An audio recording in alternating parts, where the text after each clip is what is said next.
Everybody look what's going down. Stop. What's that sound? Everybody look what's going down. Stop. What's that sound? Everybody look what's going down. Stop. What's that sound? Everybody look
Ready to get started.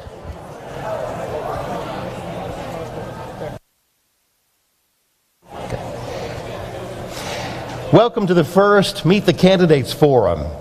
It's sponsored by the Roane County Chamber of Commerce and Leadership Roane County, and sponsored by Roane State Community College, BBB Communications, Channel 12, and AGA Insurance. I'm Kent Stevens. I'm with WIVK Radio in Knoxville and also AGA Insurance, and I have the honor of being your host tonight. Just a few housekeeping things before we get started. In the unlikely event of an emergency, there is an exit here to your left, and then the exits where we came in this evening, and that'll make the fire commissioner very happy. All candidates in all countywide races were invited to participate tonight. Many agreed, some were unable to for various reasons. So those who were not here weren't left out, they were just unable to attend. Tonight's event is not a debate, it's a forum where the candidates will get to tell you why you should vote for them. We want to give a big thank you to BBB Television, Channel 12 for making tonight's event available live and on demand on a number of their channels and their outlets, bbbtv12.com, as well as Facebook, Twitter, and YouTube, and on streaming platforms Roku, Fire TV, and Apple TV. Now, to prevent delays as we go through tonight, we ask that you, the audience, hold your cheers and your applause until after the group finishes. There are going to be three groups of candidates. Group one is here now. The offices are Register of Deeds, State House of Representatives, District 41, Roane County Public Defender, and the Roane County Chancellor. Group 2 will be county executives, and Group 3 will be for the State House of Representatives, District 32. Let me go over the rules real quickly. All candidates have agreed to abide, or will agree to abide by, just a few simple rules. We ask that they maintain civility and respect for each other throughout tonight's event. All candidates have microphones, but we do ask that you not interrupt each other while you're talking. All candidates within a particular group like this one will have the same amount of time, but the amount of time this group gets may differ from the county executive candidates because there are only two in that race. So each group will have its own specific amount of time, but it may be different from the others. And if a candidate goes over his or her allotted time, we have a timer on the stage that they can refer to. We'll ask that they wrap it up. If there is anything uncivil or disrespectful going on, we can actually turn off the mics, and the organizers of the event will choose to do that if necessary, but I trust that won't be a problem tonight. So let's get busy with Group 1 now. We'll start with our candidates for Register of Deeds. Now, each of you are going to have 4 minutes. And what I'd like for you to do is, remember, we're not debating, so I want you to tell voters why they should vote for you. We're not interested in knowing why they shouldn't vote for your opponent.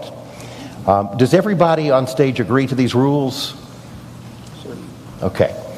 What we'd like for you to do is introduce yourself, kind of explain your platform, and tell us what you'd like to do in your first 100 days in office or in office again. And we'll start with the incumbent. Our incumbent for the office of Register of Deeds is Sharon Brackett. Good afternoon. First of all, I want to thank you all for having us out, and I appreciate everybody attending. As you know, I'm Sharon Brackett. I'm the Register of Deeds. A little background about me. I was born and raised in Roane County. I graduated Roane County High School in 1992. Shortly after high school, I began working in the Register of Deeds office. And in 2006, I was elected to Register of Deeds. In August, I will have been there 30 years. I'm a member of the East Tennessee Registrars Association. In 2016 and 17, I was named Register of the Year by the East Tennessee Registrars Association. I'm a member of the Tennessee Registrars Association, County Officials Association of Tennessee, past member of the Roane County Association of Women's Executives, past member of the Roane County Heritage Commission, member of the Roane County Public Records Commission, a certified public administrator with recertification every year, also a 2011 graduate of Leadership Roane County, a 2013 graduate of East Tennessee Regional. Like I said, I've been the register for almost 30 years, or 16 actually, but I've been working in that office. My platform is just to continue to do the same service as I have been. The last 2 years was a little challenging. We dealt with the pandemic. My office was never closed during that pandemic. I kept it open. We had to put procedures in place so my office would not close, because title searchers, surveyors, attorneys depend on my office. The Register of Deeds is a records keeper of the county. If you own property in Roane County, your deed is located in my office, either through the hard books or on the computer software. Also, it's held in the Tennessee State Archives.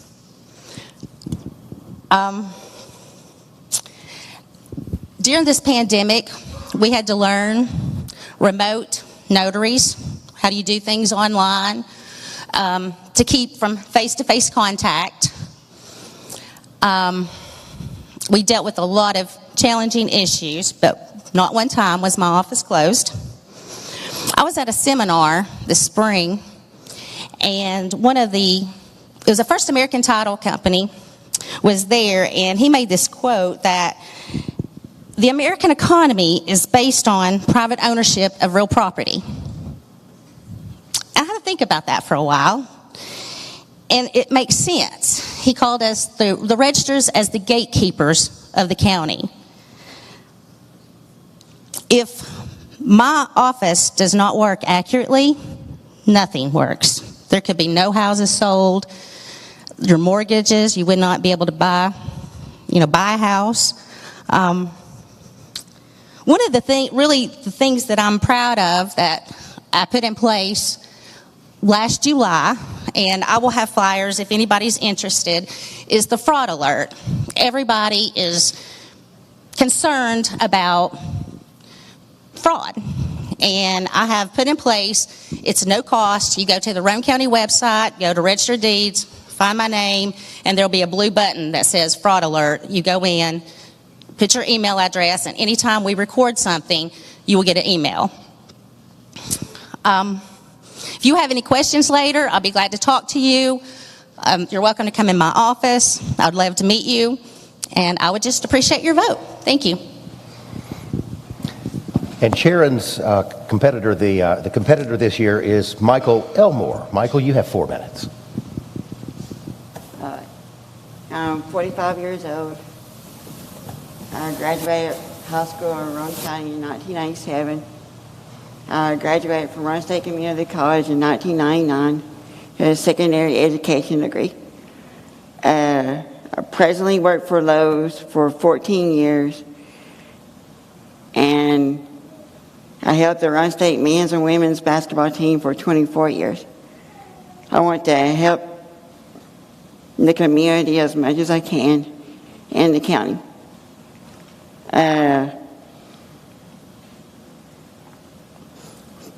3 reasons why I'm running for office. Number 1 is I feel like if you're making $90,000 a year, you should show up to work at 8 a.m. to 5 p.m.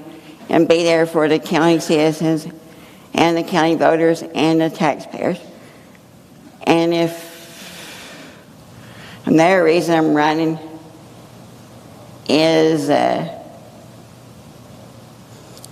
has never been a man working in the Register of Deeds office for 28 years. And the county executive's office told me that there's never been a man in that office. And they said that they don't know why there's never been a man in that office. It can be a county lawsuit waiting to happen because there's discrimination against men and women in the workforce, and nobody has a work opportunity to work in that office. because they're a man or a woman. I will hire the most qualified people, whether you're a man or a woman. And for my first 100 days in office, I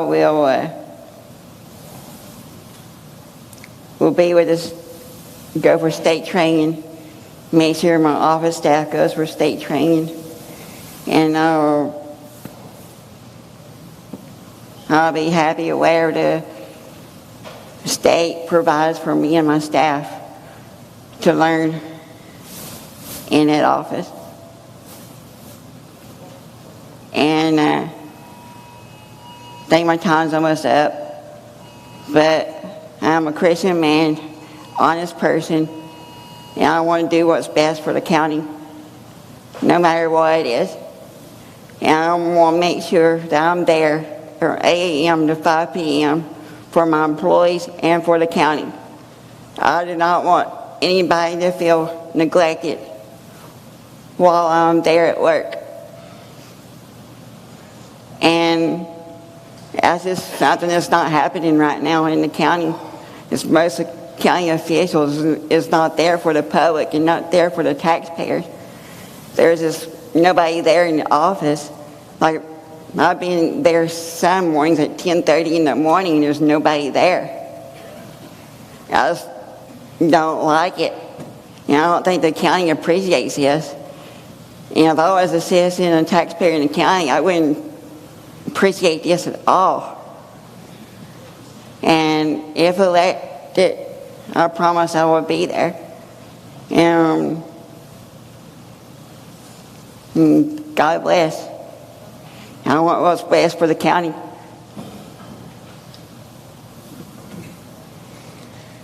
Next, we'll move to the Tennessee House of Representatives, District 41. And Bradley Hayes is here, seeking that office. Thank y'all. Thank y'all for having me. Thanks for the invite. Thank everybody that set all this up. I sure do appreciate it.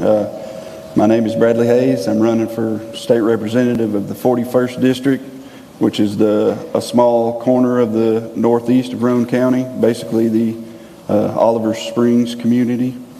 So for the past 10 years, I've lived in Morgan County, and prior to that, the rest of my life, minus my time in the Army, I lived in Fentress County. A few of the reasons I decided to run for this office is my initial decision was to stand up for my country and answer the call to action that President Trump gave us during his inaugural address back in 2017. I know that was several years ago, but it's better late than never, I reckon. My talking point reason for running for this office would be my children and their future. It's time for us. We need to take this time right now and take back control and power of our government while we can still do it peacefully, lawfully. Because if we don't, it'll be a much harder task for our children to do. A lot of times that statement's followed up by, I want my children to have the same freedom and the same grow up as good as I did. I'll follow it up like this. I want my children to have more freedom. I want my children to have more rights. And I want my children to have a better quality of life. So my third reason, I guess, my ultimate reason is on Judgment Day, I'll have to answer for the things I've done. I'll also have to answer for the things I didn't do. So standing up for our country and our community is one of those things that will not be on the list. As far as my platform and what I'd like to accomplish in the first 100 days is I want to try to unite. I'll use two words, unity and action. I want to try to unite not just our individual communities, but small grassroots organizations and groups that are popping up all across the country. Unity within our each county's county commission, school boards, groups like that, sharing ideas, things that have worked, things that don't. Another group I would like to organize with, which I know there's already a lot of cooperation, would be the sheriffs. Mainly seeing what we as citizens can do to help those guys in their departments and have their backs. So that's unity. All right. Actions. Obviously, as the representative, we'll be taking actions within the legislative process, whether that's new bills or getting rid of bills or changing older laws, things like that. Anybody in this room can write a bill. You just have to have a representative or a senator to present that bill to the General Assembly. Then I encourage you all to look into doing that if that's something you want to do.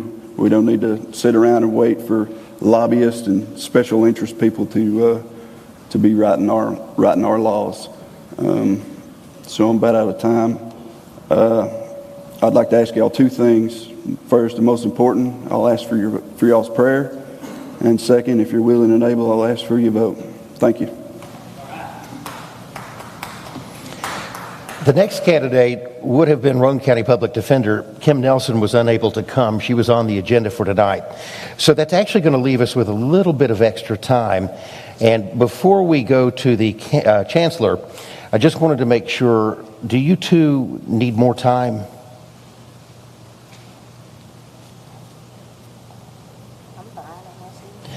I can give each of you 1 more minute if you'd like. Go ahead.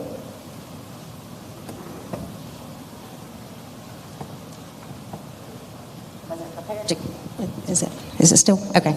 I wasn't prepared to come back on it, but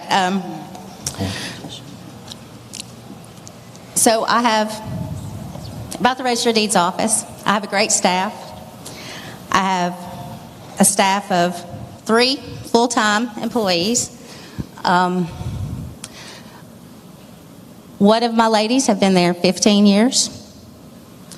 The other lady has been there 14 years. And then I have one that's been there 12. So I really haven't hired anybody. When they come and they work, they do a great job, and I have never had a male even put in a resume for this job. So I just want to let you know about my staff and how great they are and how long they've been with me. And they're very loyal and great workers, and my office runs great. I'm very familiar with the TCA code because everything that we record has to be compliance with the TCA, Tennessee Code Annotated. The state governs my office. They make all the laws, and I just follow the regulations. I just look forward to any questions you all have. I could sit here all day and tell you about this office. This is what I've done for 30 years. But I'll be glad to talk to you, meet with you, giving questions about your deed, about me. I'll be happy to answer them for you. Thank you. And I'll mention that after tonight's event, all the candidates are going to be in the lobby, and you'll be able to meet with them and talk to them and ask them each questions. Michael Elmore, let's give you a minute and a half.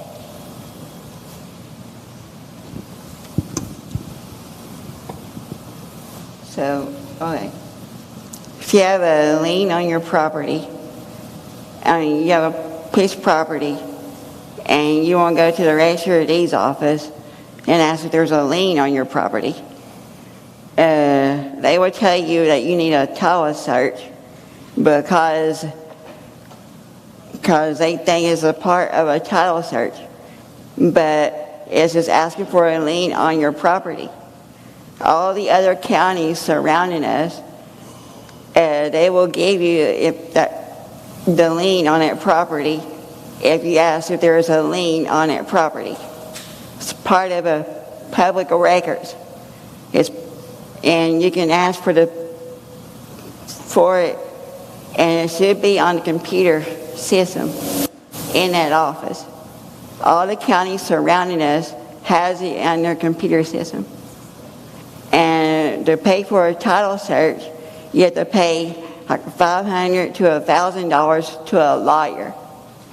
And where that information is in the office on the computer for free. There's like McMinn County, Blount County, Loudoun County, Anderson County, Cumberland County, all the other counties around us has that information in their office. If elected, I will give you the information if it's in the computer system for free, no charge. Thank you, Mr. Elmore. Let's go to the Chancellor, and I'm going to ask Mr. Williams, who's the incumbent, to speak first. Mr. Williams, let's give you 5 minutes. Ladies and gentlemen, I'm Frank Williams, and I have been the Chancellor of the 9th Judicial District for 38 years. I heard at the beginning it said that the Chancellor was the Chancellor of Roane County. Well, no. I'm the Chancellor of Morgan, Roane, Morgan, Loudoun, and Meigs counties, 4 counties. And I have been riding that circuit for 38 years. And before that, I tried lawsuits for 11 years with J. Polk Cooley and Russell Simmons down in Rockwood. And I can tell you that things are different today than they were back then. Because in the 1970s, on up until the time I was elected, we were in court almost every day somewhere. If not criminal court, then in one of the civil courts. In criminal court, I've tried capital murder cases. In circuit court, I've tried automobile accident cases, property damage cases, where we're seeking to have a jury fix damages for personal injury or property damage. But then my favorite court, and the one where I spent most of my time, was in Chancery Court. Because in Chancery Court, we tie different kinds of lawsuits, land lawsuits, boundary line lawsuits, quiet title actions, roadways, things of that sort. We try construction lawsuits, and most construction cases come off without a hitch, but every now and then you'll have a construction project that just seems to be snake bit. And so there are lots of problems, and those types of cases really are not suitable for a jury to come in and fix damages, because a jury of 12 people would have a hard time looking at all the photographs and hearing from all the experts and looking at all of the invoices and other things that come in the course of a construction lawsuit. And then in addition, one of the things that we see a growth in are grandparent adoptions. We have increasing numbers of grandparents coming into court to adopt their own grandchildren, because we have such an incredible problem in this nation today with young people, young adults, 20 to 45 years of age, who are into drugs, they're in gangs, they're in jail, they've taken off for Timbuktu. But before they went, the grandparents were able to get them to sign a consent or surrender or something. And so here come the grandparents in seeking an adoption. And so we've done dozens, if not hundreds of those in 4 counties. And these things are troubling. And this is just what I'm seeing in my 4 counties. If this is happening as I see it in my 4 counties, if it's happening across America, then I say that we're in trouble. And we can look around, we could talk about the economy, we could talk about fuel shortages, electrical power shortages, and things of that sort. But if you just look at what is happening to the family, you would see that we're in trouble. Folks, I am conservative. I'm opposed to judicial activism in all of its forms. I'm opposed to it, regardless of who it is. And I was thinking before we got started, sort of giggling to myself, the last time I was on this stage was back in the 1990s, when the president of Roane State Community College invited me to come here and debate a member of the board of directors of the ACLU about the Constitution. And so we had that debate right here on this stage back in the 1990s. And I still remember, I can't tell you what year, but it was interesting. I wish you could have been here back then to listen. Now we'll hear from Tom McFarlane, who's the challenger. Oh, I'll give another minute. You do get another minute if you'd like great. to. Yep. Well, I was looking at what the other candidates had done here in 4 minutes, but I'll tell you that all of those 11 years that I spent in practice, including those 38 years that I've spent trying thousands of lawsuits, have been learning experiences. There are a lot of people who are campaigning today for term limits. And for some politicians who are in a position to enrich themselves by public service, that may be and probably is a good idea. But for me, it's a learning experience. And the more years, the more I've learned. All those 11 years that I was in practice, I lost some cases. And every one of those cases that I lost, I learned something. Later on, when I was trying a lawsuit on the bench, I was able to think back, oh yeah, I remember that case we tried back in such and such a year, and I lost it, and here's why. So you learn. 38 years of doing a job teaches you how to do it.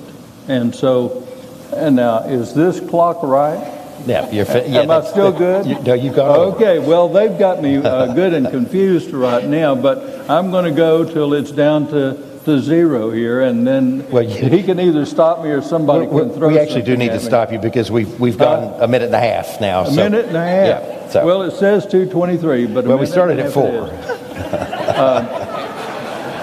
Yeah, we've got to move to Tom McFarlane, who's the challenger. Oh, okay. All right. And Mr. McFarlane, you'll have 5.5 minutes too. Okay. Am I on? You're on. All right. My name's Tom McFarlane. I'm a candidate for Chancellor. I grew up in this community and graduated from Rockwood High School, and then I went to school here at Roane State for a year before going on to the University of Tennessee. And then after I graduated from there, I went to law school at what at the time was Memphis State University. Of course, they've gotten all cleaned up since I left, and they're the University of Memphis now. But I've been here ever since, practiced 32 years. And I've been involved in the community here during that time. I raised money for Roane County for the Leukemia Society of America. I've worked for Habitat for Humanity. I've been on the board of directors of the Roane County Chamber of Commerce. I'm a graduate of leadership in Roane County and a lot of other things. But I've been involved here in Roane County, and I've always tried to give back. The most important thing for me in my life has been as a single parent. I understand where you are as a single parent. I raised my 2 children. My son, Tommy, is now working, great job in Nashville. My daughter, Krista Jane, she came to me and says, "Dad, I don't want to go to college." Of course, I about had a heart attack. I said, what's going on? And she had these ideas, and as it turns out, she's the majority stockholder in a corporation called True Care Incorporated, where she has really found her own niche in the home health care industry. So I'm really proud of the direction both my children took, and I'm really proud of where they are today. I was elected county attorney for Roane County in 1998, and I served 4 terms as your county attorney. I'm currently the city attorney for the city of Harriman and also the city attorney for the city of Oliver Springs. And so one thing I talk about is my experience. Over these 32 years, I've been in Chancery courts all across the state. I've seen different methods. I've seen different procedures. I've seen judges have different ways of looking at things, and I know some judges do things differently, but all of that is experience that I think I could bring to the job. I want to talk about technology, because I think technology is an important part of my campaign. What you'll hear me out there talking about is technology, my experience, and temperament. I've talked about my experience a little bit, but technology, you know, Roane County received a $100,000 grant during the pandemic. The virus changed a lot of things. And that $100,000 was used to bring in technology to the court system here from a place called Signal Wire. And Signal Wire hooked up all the courts with all the jails and had a lot of benefits for Roane County. And all the other counties in this district is inside it also. It does a lot of things. It keeps those inmates in jail. And we don't have to pay deputies to bring those inmates over all the time when they've got to testify. Someone who's in contempt, someone that's not paid child support, who's in jail, they can testify through it's a face-to-face, but they're at the jail and the judge is in on the bench or wherever the judge may be. It's a real benefit to law enforcement. You know, over these 32 years, I've seen these law enforcement people so tired in court. They've worked all night, but they've got to sit there until they testify at 2 o'clock in the afternoon, and we're paying them overtime. Whereas you could say, hey, call in here at 2 o'clock this afternoon when you wake up, we'll take your testimony. This technology would also bring less continuances. I've seen over the years, you got your trial scheduled, and then it comes up, one of the lawyers or the judge or whoever is on vacation. Well, your case gets put off. But this is a way you could conduct business there with this technology that would prevent a lot of those continuances. And anybody that's been involved with the court system knows that that's just a necessary evil sometimes, but to work for less continuances is a good thing. And finally, it also would give you greater accessibility to the judge. You know, if the judge is out of town, you can still talk to that judge through this technology.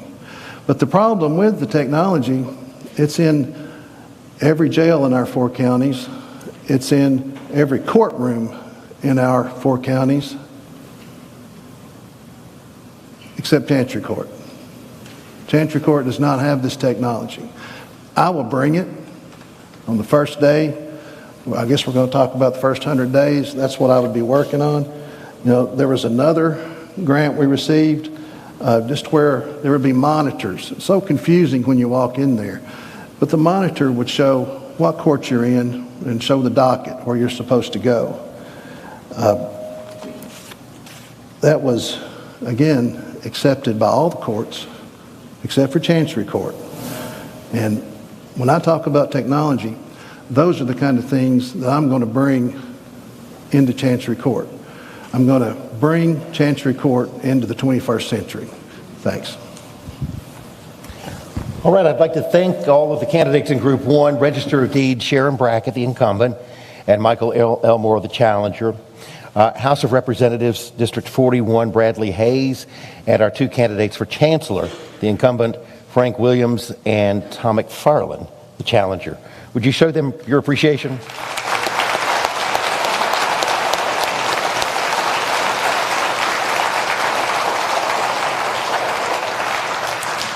And if you'll give us just a couple of minutes, we'll change groups and go to Group 2, which will be for County Executive.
I'm ready. Okay. All right, let's go.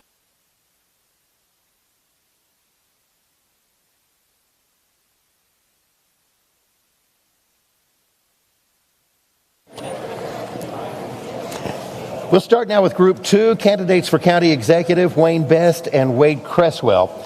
The way I'll do this is, it's okay, go ahead. The way I'll do this is ask one candidate a question, the other will answer the same question, then the second question will go to we'll go back and forth so that each one has the opportunity to speak first. Many of you know these two men very well, and I encourage you to refer to their biographies in the program that you got tonight. What we're going to do, this is a little bit different than Group 1. We have questions that came from the audience as well as an online survey that we've conducted over the past month. And we found in the survey online and in the audience questions too that there are 4 broad categories that the questions all fell into: economic development, education, infrastructure, and substance misuse. So the questions will all come from those categories. You guys heard the rules earlier. Willing to abide by the rules tonight? Yes. No attacks on each other? Absolutely all right, not. Good deal. Let's get started with our first question. With nearly 80% of new net job creation coming from existing companies in our community, what are your thoughts of offering a payment in lieu of taxes, also known as pilot, to encourage existing companies to invest, grow, and expand here? We'll start with Mr. Best. It's okay if I stand up as I talk? Sure. Okay. I think pilots are great. I think that we need to utilize them more for the growth of Roane County. Pilot is a payment in lieu of taxes. I think that we need to be on top of our game as we recruit. And I think a pilot helps us do that. I think that when we go out and we recruit our businesses and we talk to them, we have to offer them something. Businesses are not just coming here anymore just because they can.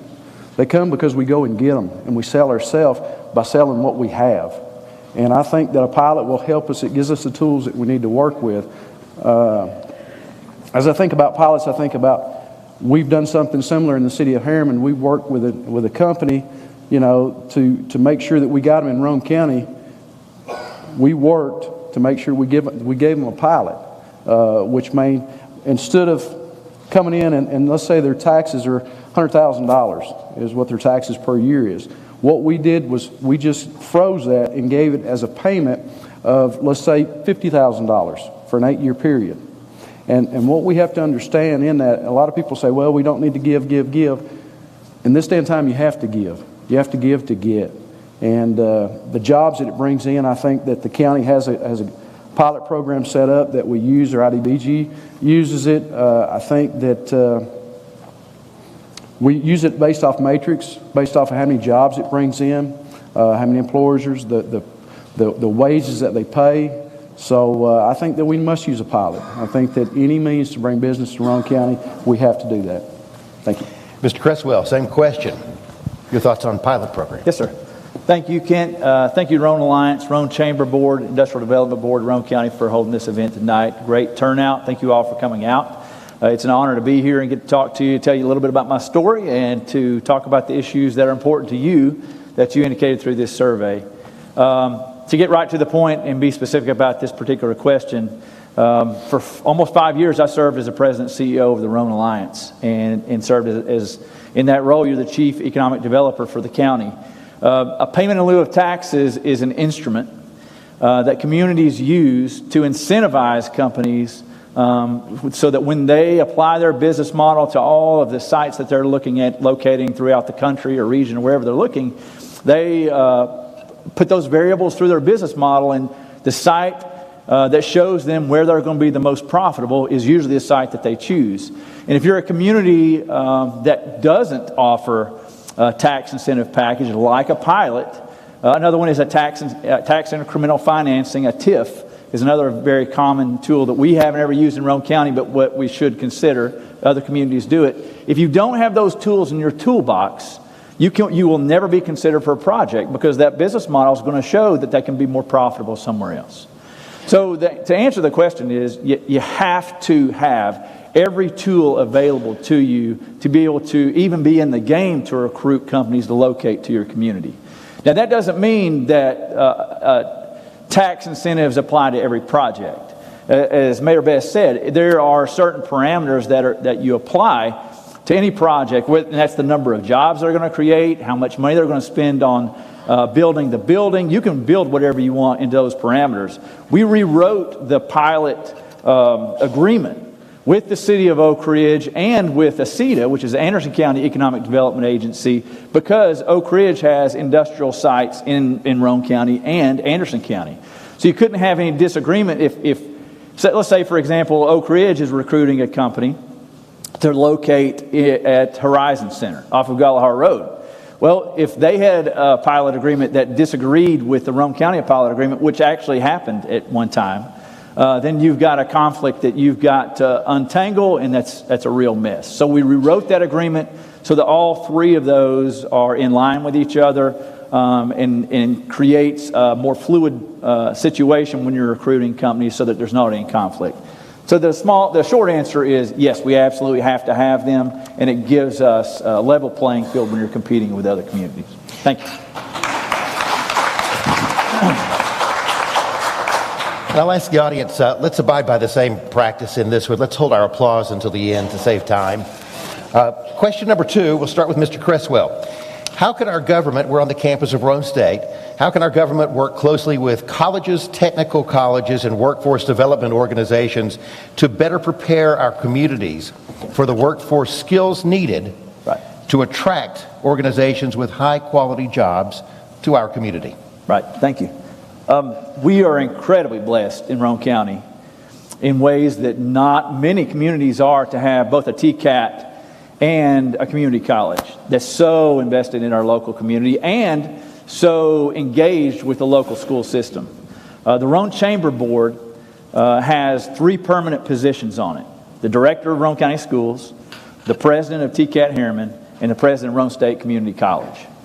To be invested in the business community, but what that does is it takes the business community and it places a high priority and emphasis on education, from K all the way through community college.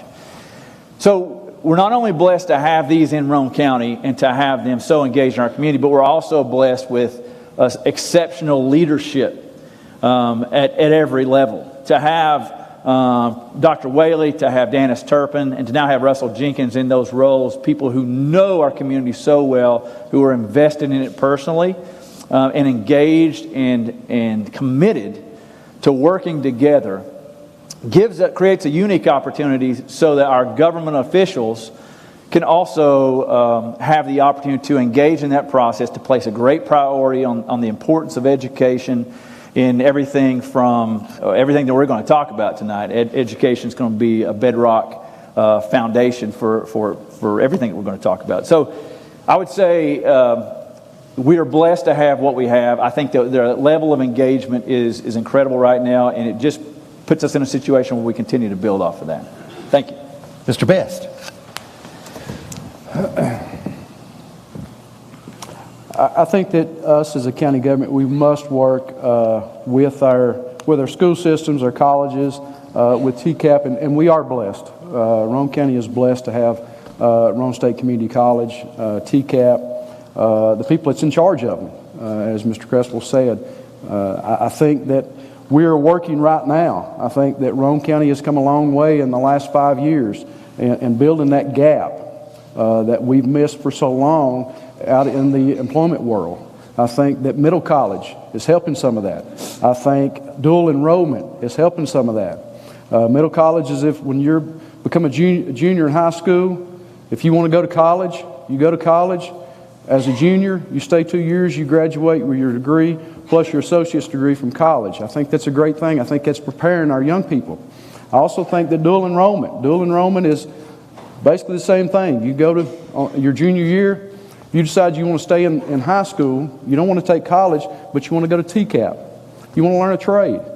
Half the day you're at TCAP, half the day you're at the high school. Now some of the things that TCAP offers and things are at the high school.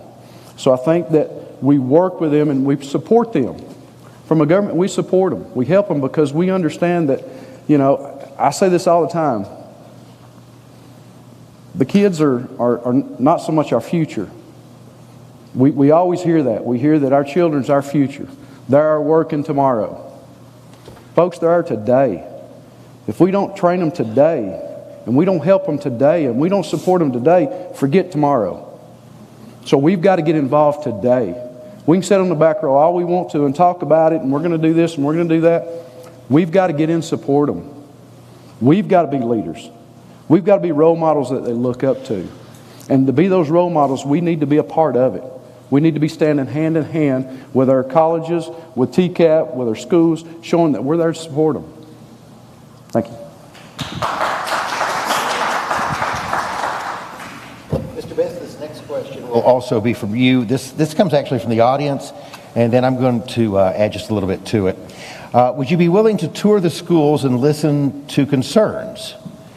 What I'd like to add to it is, would you talk to us about how you plan on working closely with the school board? To answer the first question, I would love to tour the schools. I've toured the schools many a time. As mayor, as a small business owner in the community that services the schools, I've been in our schools many a time. I think there's needs in our schools. There's needs that sometimes we don't see. I think that the second part of the question. Working with the school board. I think that's where our issue has been for the last how many ever years, is the county commission and the school board working together to come up with a plan that best works for all of Roane Countyans and best works for our young people. As I said a while ago, our young people are today. One of the first things I will do as soon as I take office, is if I'm gifted that position, is to work with our school board closely and to work with our county commission and to understand that it's okay to disagree. It's okay. But we must move forward. We can't disagree and just stop and say, we're not doing this or we're not doing that. Whatever it may be, we have to work for the betterment of our children. We have to give them the opportunities. Now, I'm not telling you that building new schools and doing things like that is the best thing. I'm not in there looking at those numbers, but I am saying the best thing for Roane County is that we work as a team. We agree to disagree and we move on. But we have to work together, and I'm excited if I get this position to be able to take the two groups and work us together and become a team. I'm a team builder, and I look forward to the challenge of making us a team and working as one. Mr. Creswell, touring the schools and working with the school board. Yes, thank you. Yes, 100% absolutely, to not only tour the schools, but to encourage our county commissioners to do the same in a group, to make sure that we are studying what it costs to do what we're doing now, not just the actual cost, but what our opportunity costs are, what we're missing on, but to basically get an absolute clear understanding of what we're dealing with right now, both in the facilities and programming, but whatever our challenges may be. But I want to add this to that question too, is before I talk about working with the school board, one of the reasons why I wanted to run for this position, and one of the things most important to me, is about making sure that our kids have at least the same opportunities that our kids in neighboring communities have. You can go pick a direction.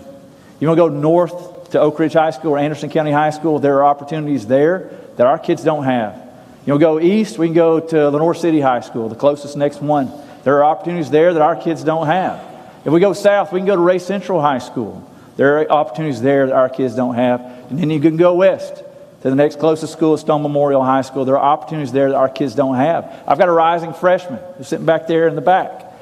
And we love his school. We love his experience and what's going on. But my fear is that our kids are coming out of school and ready to take the next step, whether that be directly into a job, whether it be through TCAT, Roane State, or a university, and they're at a disadvantage relative to the kids in other counties.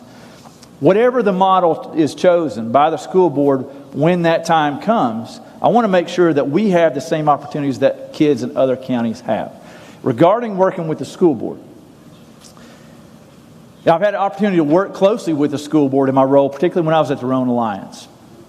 And I got to see their process and what they went through. And the last time they've tried to bring a couple of models forward to the county commission. One was defeated.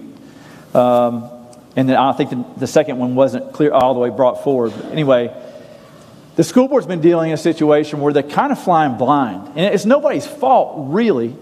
It's just the fact that the school board hasn't had a clear understanding of what the county commission would be willing to consider.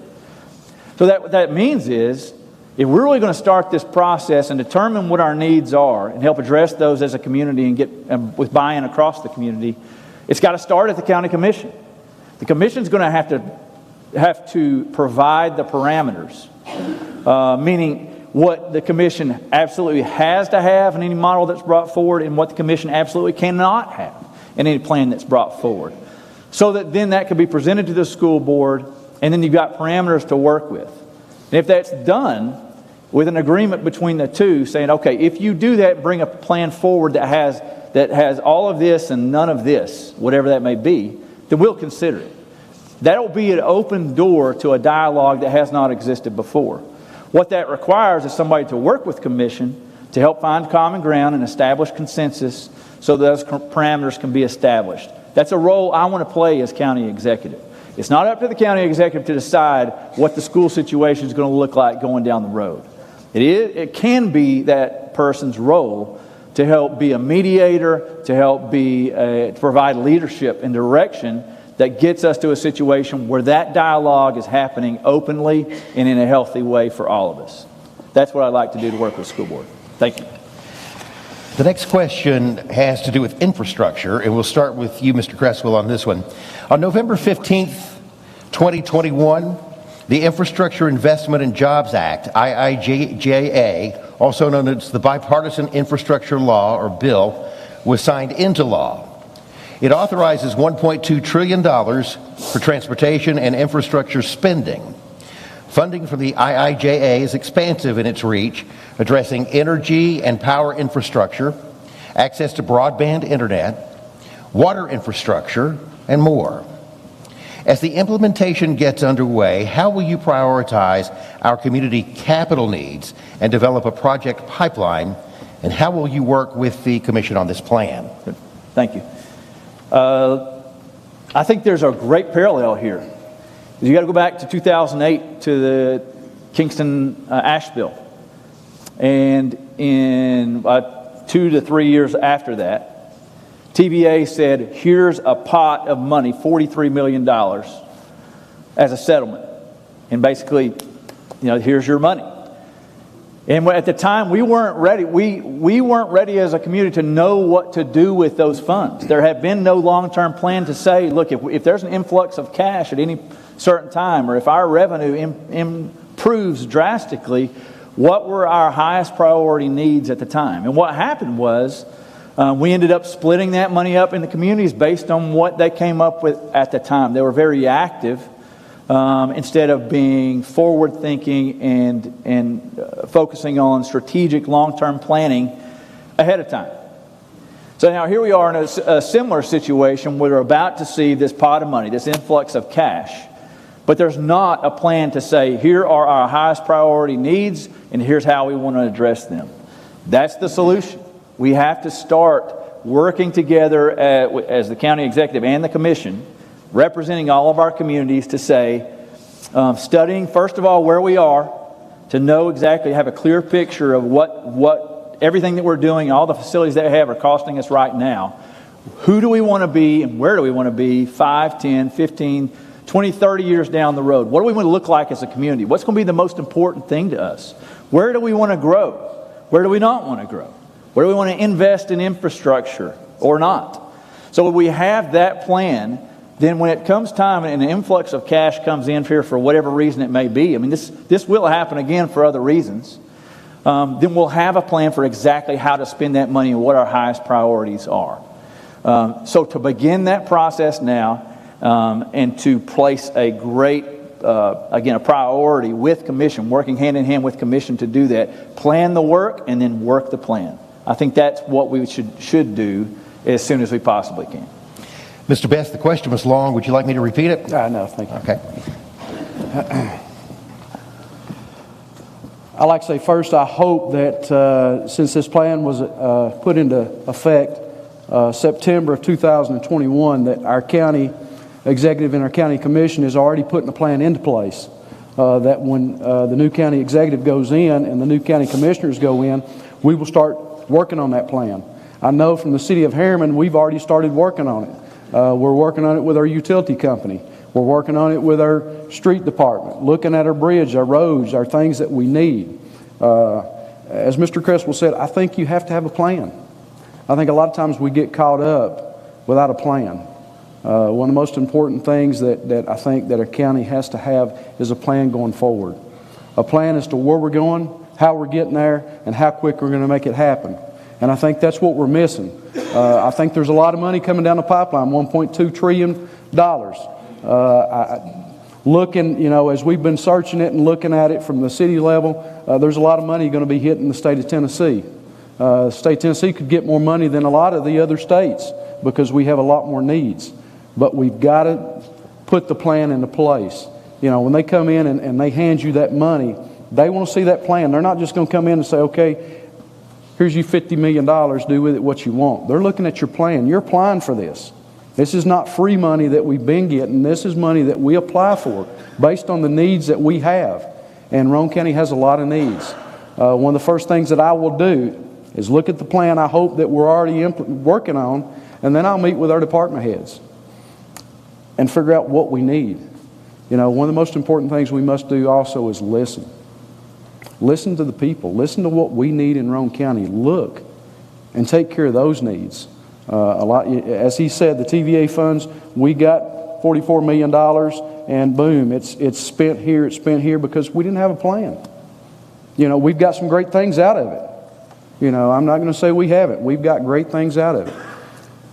Probably could have had a lot more better things that we could have worked on. But we must have a plan and we must move forward. I'm excited about the funds, but I think the first thing we do is start implementing our plan. Mr. Best, the next question will be for you, and it's from the substance misuse category. The incoming county executive will have decisions to make about the opioid settlement money that could save lives in Roane County. The State Opioid Abatement Council is recommending that the funds be spent on the continuum of care, which includes prevention, treatment, and recovery. How would you allocate this funding to make the biggest impact on our community? I think first and foremost, before the money gets here, we must have a plan for it. We must sit down with our sheriff, with our municipalities, with our local police chiefs and figure out what we need and how we need it. I know in Roane County, one of the biggest problems that we have is lack of recovery. We can go arrest somebody, we can haul them to jail. They usually beat our officers back home. We have a problem. We have a problem with drugs right now. We all know it. And the sad part about it is it probably affects each and every one of us in here. I know it personally affects me. And I know that I want something done. And as the mayor of Harriman, I've tried to work. We've just implemented a new program, Turn Up the Heat, which is pushing our officers to get more drugs off the street. But back on the funding, I think that we must have a plan. We must know what we're looking at. I think we must look at recovery. There's got to be an answer. This is a sickness that is affecting our county. It's affecting our nation. And I think that we must look at it, work with the people that are specialists in it, and take a plan and move forward with it. Mr. Creswell. Man, this is a tough question, and I appreciate Mayor Best's answer. I don't think there's a family in here that's not impacted personally. It may be impacted right now by this problem. Every ill, arguably, that we face as a society, this is the root cause. It is the issue. And I mean, it can be really emotional to talk about because of the devastating impact that it has. Fortunately, we have people working on this in so many different capacities, many of whom are here tonight who see this every single day in their job or wherever they may be.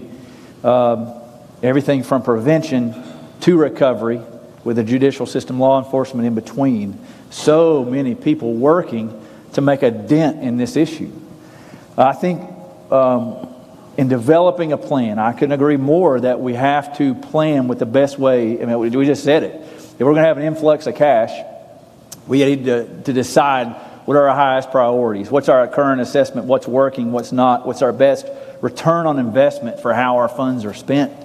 I know in talking to our great folks at Roane County Anti-Drug Coalition and the progress that we're seeing in declines in teen drug use, focusing on prevention has to be one of our focuses. I mean, I drew an analogy in thinking about that example to early childhood education. If you think about education, and what grade is it where healthcare, or not healthcare, where education professionals say that is the turning point, was the inflection point to be able to tell whether a student is going to have a high trajectory and good achievement or they're going to struggle. It's third grade. So that was the reason why the Dolly Parton's Imagination Library was created, was to help promote early childhood literacy, because if not by third grade, children aren't reading at a good level, then they're probably going to struggle as you go on. So you could look at that, if you kind of draw a parallel between this issue and education, as prevention being a great place to receive a high return on investment. That being said, people are still going to be caught up in the situation, so you've got to find a way to reach them. I know in talking to our law enforcement officials, a lot of times they feel restricted in how they can help people. You know, they've got processes and procedures and how to apply the law and how to treat people who are breaking the law, when they really know that this person really just needs help.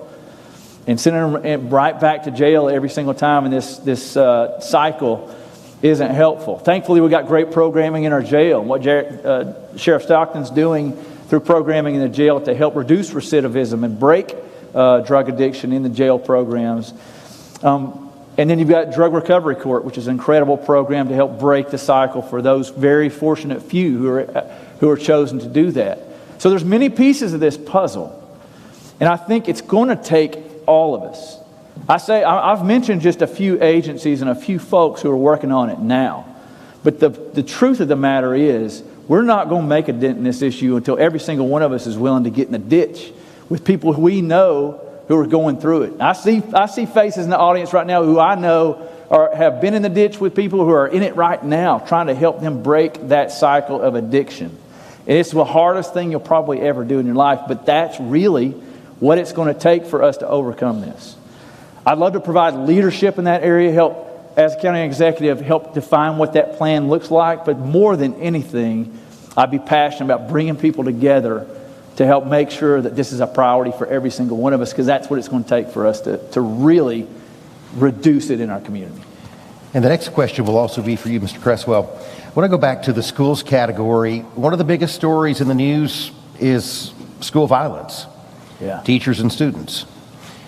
What do you see the role of the county executive being in working with the school board on keeping our students and staff, faculty safe? These are tough. These are emotional questions all of a sudden, because the potential of being hit personally by any of these, by drug addiction or by school violence, imagining the unthinkable.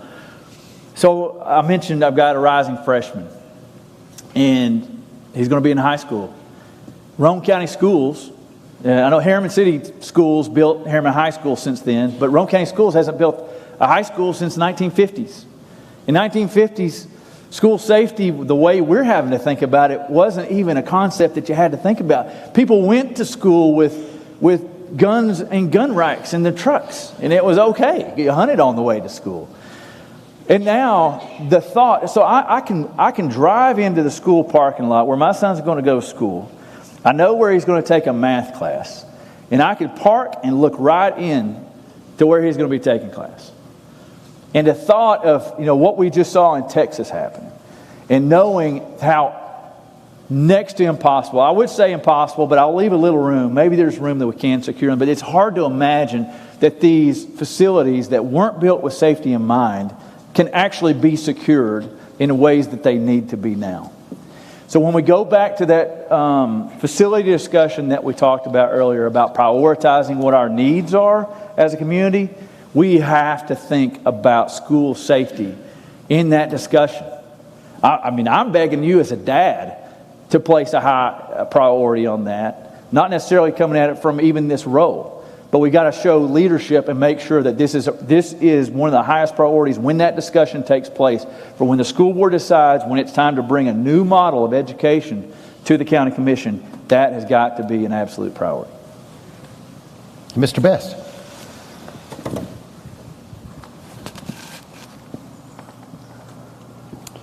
As Mr. Creswell said, it is a high priority, if not the highest priority, the safety of our children. I had a gentleman ask me about 2 weeks ago, he said, what are you going to do about protecting my kid at school? My first thought was, what do you mean, what am I going to do to protect your kid at school? And as we continue to talk, he explained the safety of the school.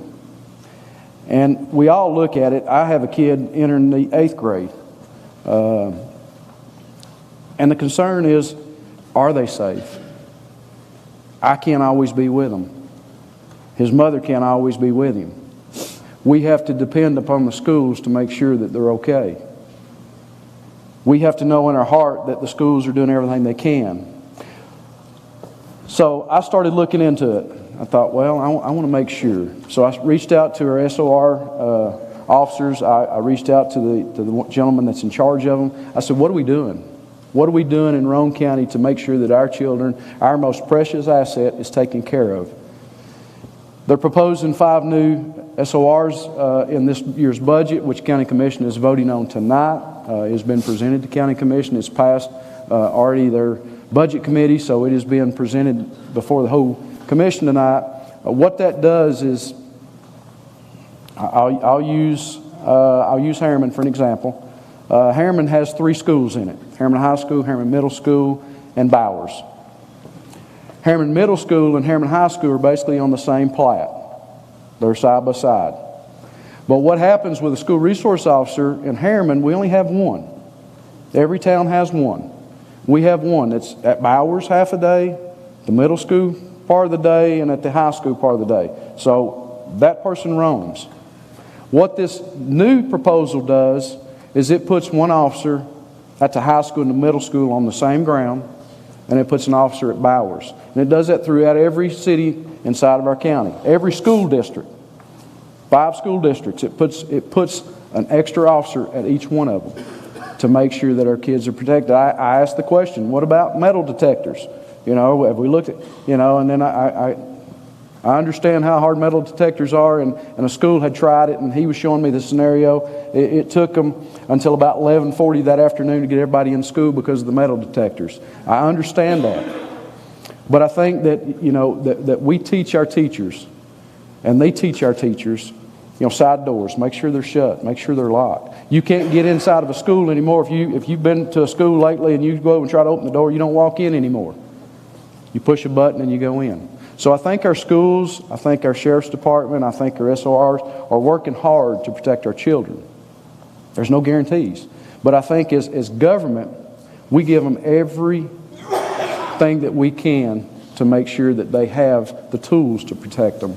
Whether that's additional funding, whether that's additional employees, whatever we need to do to protect our number one asset in our community, our children, we have to do that. We have to be in support. Next question is also going to be for you. I want to go to the infrastructure category, and we talked about the IIJA and the $1.2 trillion that's been appropriated by Washington. It includes $65 billion in investment to close the digital divide and ensure access that all Americans have fast, high-speed, reliable, affordable internet access, broadband. How will you make sure that Roane County takes full advantage of that money? If I can give you a simple answer, I would just get Tony and Dale Byer to take care of it, because they've been working diligently and making sure that Roane County is taken care on the high-speed internet side. They've been to our council meetings numerous times. They've been at County Commission, and they've worked diligently in this. They need our support. Inside the city of Harriman, We don't have any areas that don't have high-speed internet. So as a mayor, it hasn't been top priority for me. And I apologize, because I haven't seen the need as much by where I've been. But as I've looked and I've learned, we have problems in Roane County with high-speed internet. You know, COVID has changed the way that we do things. It's changed our lifestyle. My wife, prior to COVID, went to Alcoa every day. That's where she worked. Since COVID, she goes to Alcoa 1 day a week, and she works remotely at home 4 days a week. She has to have high-speed internet. It has to function. When it goes down, she goes down. When she goes down, the company goes down. So high-speed internet is important to all of us. We need to do our part to make sure that we grab these funds. We must have a plan now, and I know you guys are working on a plan now. I have talked to, Bell South, Comcast. Everybody wants a piece of the pie. They all want to come in. The county just approved out of their ARPA funds spending almost $2 million to get broadband in some areas of Roane County that we don't have it. I think they're working with Comcast to reach those areas. But we still have some more. We still got work to do. So I think that we need to get a plan. We need to go after the funds. We need to make sure that every citizen in Roane County gets the equal service that we all get. And that's high-speed internet. I think we've got to have it. To move forward and to work in today's times, you must have it. And I think that our government has to be in support. Mr. Creswell, same question. Yeah, I think when you're looking at new development, particularly residential, high-speed internet is going to be the new water as we move forward in the future. There's three areas specifically, I think, and the question specifically was about how we want to make sure. We can repeat the second part of the question. It's the $65 billion that's been appropriated for reliable, high-speed broadband, and how will you ensure that the county uses its portion of it? So three areas I think can help ensure that the money is best spent. First is advocacy. Because it's going to be like, as the mayor said there a second ago, it's going to be a little bit like the Wild West. Because you've got providers, cable providers who are out there, and they're all going to want a piece of the pie. Or maybe they won't, because in a certain area where they need to provide services, it won't make financial sense for them to do so. The county's going to have to provide advocacy on behalf of its people to make sure that those responsible for bringing the service are doing what they say they're going to do. So I think being strong advocates and being the squeaky wheel with those that matter and that can provide the service is number one. Number two is making sure that we have a very firm understanding on exactly who does not have it and what it's going to take to get it there. Put the county in control of what that plan is going to look like to make sure that we know exactly all of the dead spots. Just a short, kind of funny story. I worked at Oak Ridge National Lab for 3 years. And the director of the lab, Dr. Zachariah, lives actually in Lenore City, so it's not a Roane County issue. But the director of the National Lab, where the world's fastest computer is, does not have high-speed broadband internet access. So this is not just a Roane County problem, but it is our problem. And we know where the issues are. We can be more in control of what it's going to take to get there. And the third thing is, I think in this case, because sometimes it's just not going to make financial sense to run a wire from point A to point B. It's just going to be too much. It may require some creativity and new technologies to be able to provide services to some very remote locations. But making sure that we set it as a priority, as a community and as a government, to say 100% of our people, our households, will have high-speed broadband internet access has to be something that's a priority for us. Okay. Next question is also going to be for you, and this one is from the audience. We got this question several times, and there's even a sign right over here. Yeah. What can you do to help fix Airport Road to Rockwood?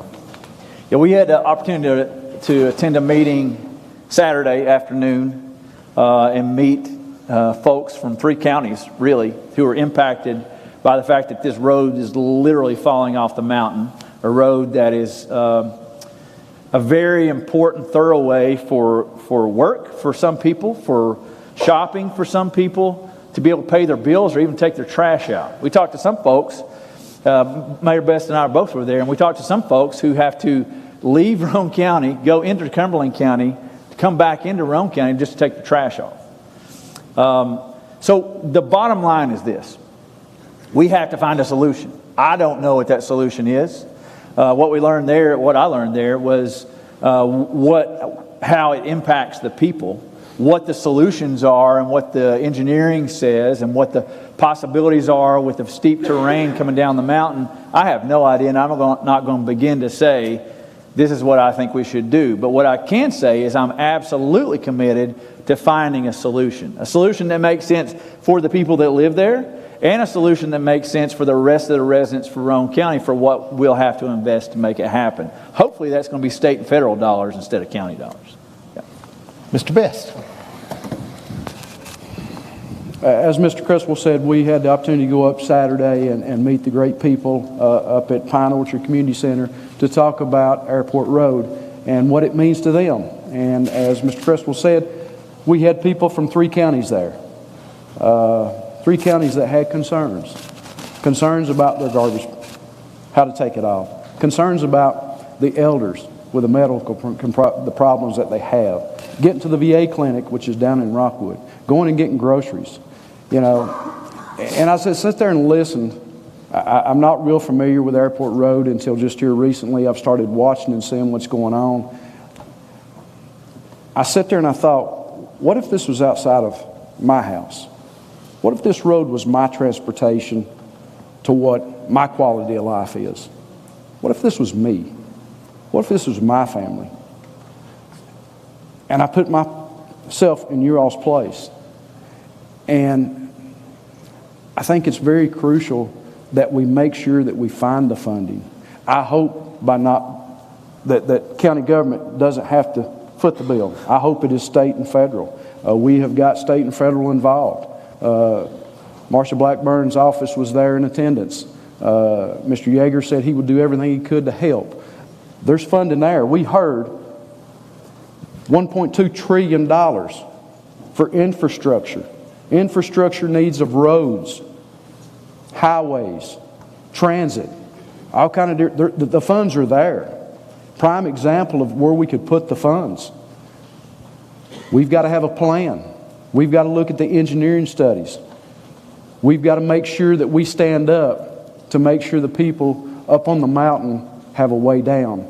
One thing I'll say, and they probably don't like hearing this when I say this, but I kept hearing them say, well, I don't get to spend my money in Rockwood. I'm going to spend my money in Harriman. I'm sitting back here as Mayor Harriman and said, bring it on. We want it.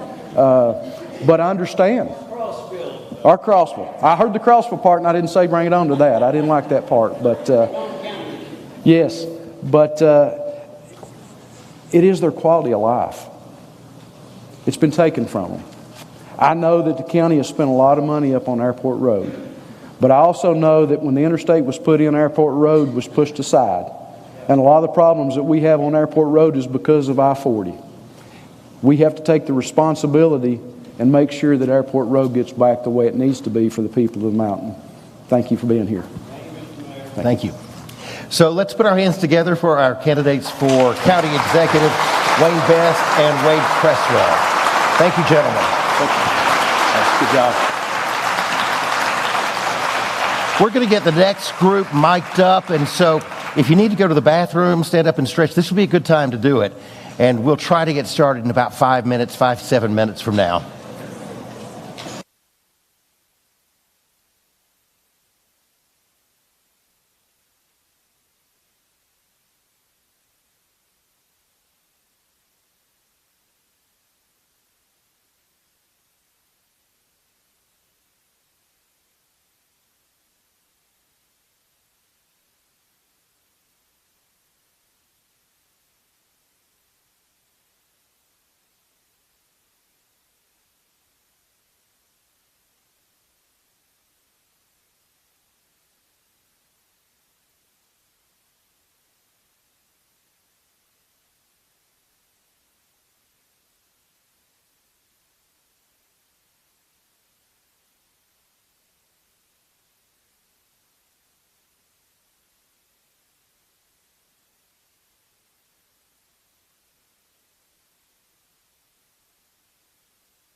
If you'll make your way back to your seat, we'll get our final group started. 3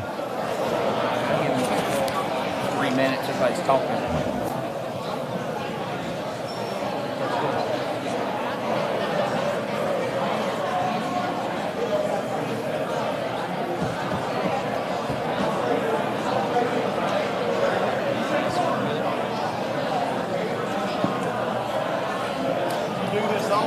Not very. You do well at it. Thank you.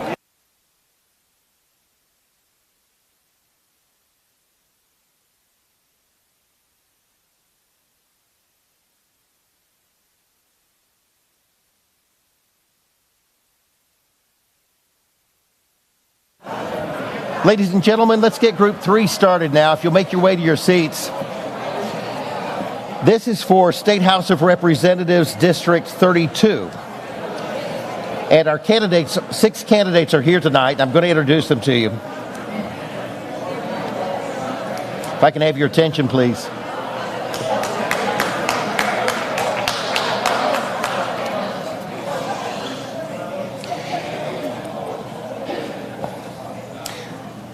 We have 6 candidates for state representative, House of Representatives at the state in Nashville. It's District 32. Keaton Bowman, Randy Childs, Monty Fritz, Jan Hahn, Donnie Hall, and Teresa Kirkham are all here with us tonight. You can learn more about each of these candidates on with their bios in your program for tonight. Let me just remind everybody about the rules. It's time for you to talk about your platform tonight. Tell voters why they should vote for you, and we're going to avoid telling voters why they shouldn't vote for someone else.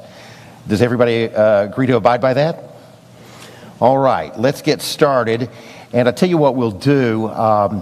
We'll start with Ms. Kirkham, and I would like for you to tell us who you are, why we should vote for you, and what you plan generally for your first 100 days. Okay. I'm Teresa Kirkham. I'm a Roane County native. I've spent 38 years in Roane County government. 18 of those years I was your property assessor. My calling is public service. I've served each one of you in the assessor's office over the term of 36 years. I've listened to your complaints, your wants, your needs. The veterans want this, the elderly want that, your tax relief wants this. I've listened to your wage increases, your disgust with Roane County, your positives with Roane County. You want education, you want your elderly to be taken care of, you want your veterans to get disability. I've listened to that for 36 years in Roane County government. I feel like it's my time to step up, that I can help you and your children and your grandchildren and your parents and your grandparents to do something about all the issues that face Roane County in the coming years that we've been through the last 36 years and 50 years. I feel like I'm the person with the county government experience and the knowledge that I can walk up to the next level. I have a hand-in-hand relationship with the local legislator. My first 100 days in office, I'm going to do a lot of listening. I'm going to do a lot of learning.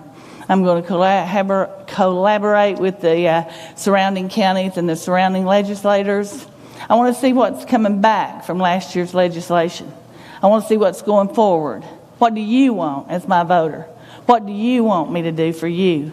Mayor Best and Wade Creswell, what do you want in county government? What can Teresa Kirkham as your representative do for you? What can I do to help you in education? What can I do to help your better schools, your elderly, your lack of housing? At this point in my life, I have helped and was very fortunate to be elected to the Assessor's Executive Board. I've written several laws that enacted tax relief for the veterans, tax relief for the elderly, tax freeze for the elderly, the Greenbelt Law, which affects all the farmers. I've been very active, hand in hand with those legislators, have a good relationship with a lot of them that have retired and gone on in the past. But my first 100 days, I plan on making relationships. I plan on listening. I plan on asking you as the voter what you need, this community what they need, and what I can do for you. We're going to continue in reverse alphabetical order by last name. Donnie Hall is next. Thank you. It's really good. I'm going to have to project, I think. It's really good to see everybody here tonight. And Kent, it's good to see you after all these years. When we were just young pups, I trained Kent on how to run a radio board, and look where he got. I'm so proud of him. But I am Donnie Hall. I am a graduate of Harriman High School. I went to Roane State and then to the military for 10 years. And in the military, we learn a lot about leadership, and I've been able to practice that leadership in the years after the military. I worked in the maritime industry. I was a risk manager, and for 20 plus years, I worked as a leader in that industry, both within the company I worked for and with the industry as a whole. I was on national committees and some international boards that dealt with the maritime industry. My wife and I came back to Roane County, and we started the Three Rivers Theater Company because we had a desire to bring the arts to rural East Tennessee. Since Three Rivers started going, we have done productions in 4 different counties, and we've given classes to children and adults from 7 different East Tennessee counties. So that's been a very successful thing. My leadership now is also here at Roane State. I am a head coach. I'm the head coach of men's and women's cross country. I'm the sports information director here, and I am also, it looks like I'm going to be on the bench for the first half of the season for our women's basketball team. So I'm very busy with things that are going on here at Roane State. I'm the eldest of 5 kids, the son of Dick Hall and the late Donna Hall in Harriman. Some of you may know my dad he was the manager of the Harriman Utility Board for many years, and I see some of my mom's friends right out here in the audience tonight, and she, I'm not sure what she would think about this, what we're doing, but anyway, I am a Roane County, and I've been away for a while, but that's a good thing because I've seen how things can happen in other places, and I want to bring these positive things back to Tennessee. Speaking of Tennessee, I think the state's in fine hands. We are the least taxed state per capita in the nation. And that's why so many people are trying to move here, because we've got great tax rates, and it's a beautiful state. The state has the largest rainy day fund that it's had in its history, and we are giving back $300 million to the taxpayers this year. Beginning on July 1st, when you go to renew your license tag, $5. Yeah, I mean, that's how awesome the state of Tennessee is right now. I just want to make sure that the state keeps moving in the positive direction that it has been going. Now, I've got 2 minutes for my first 100 days. The biggest thing that a freshman legislator can do in his first 100 days or her first 100 days is to create relationships. And I've already been creating relationships with a lot of people.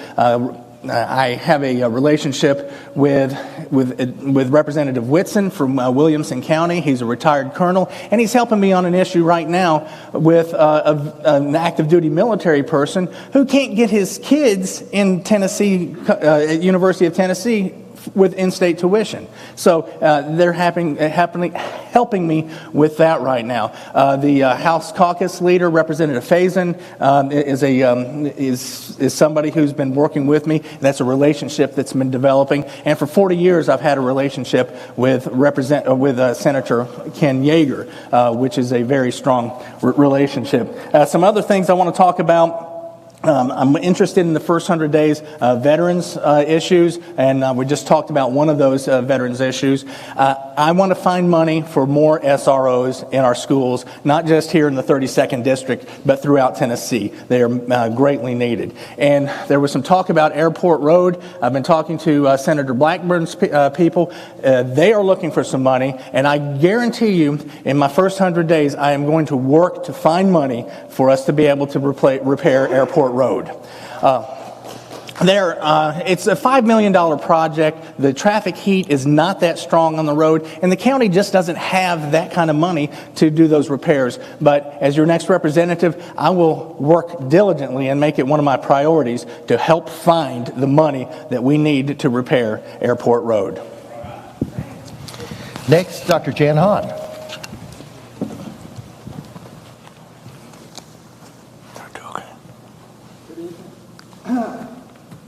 It's a pleasure to be here.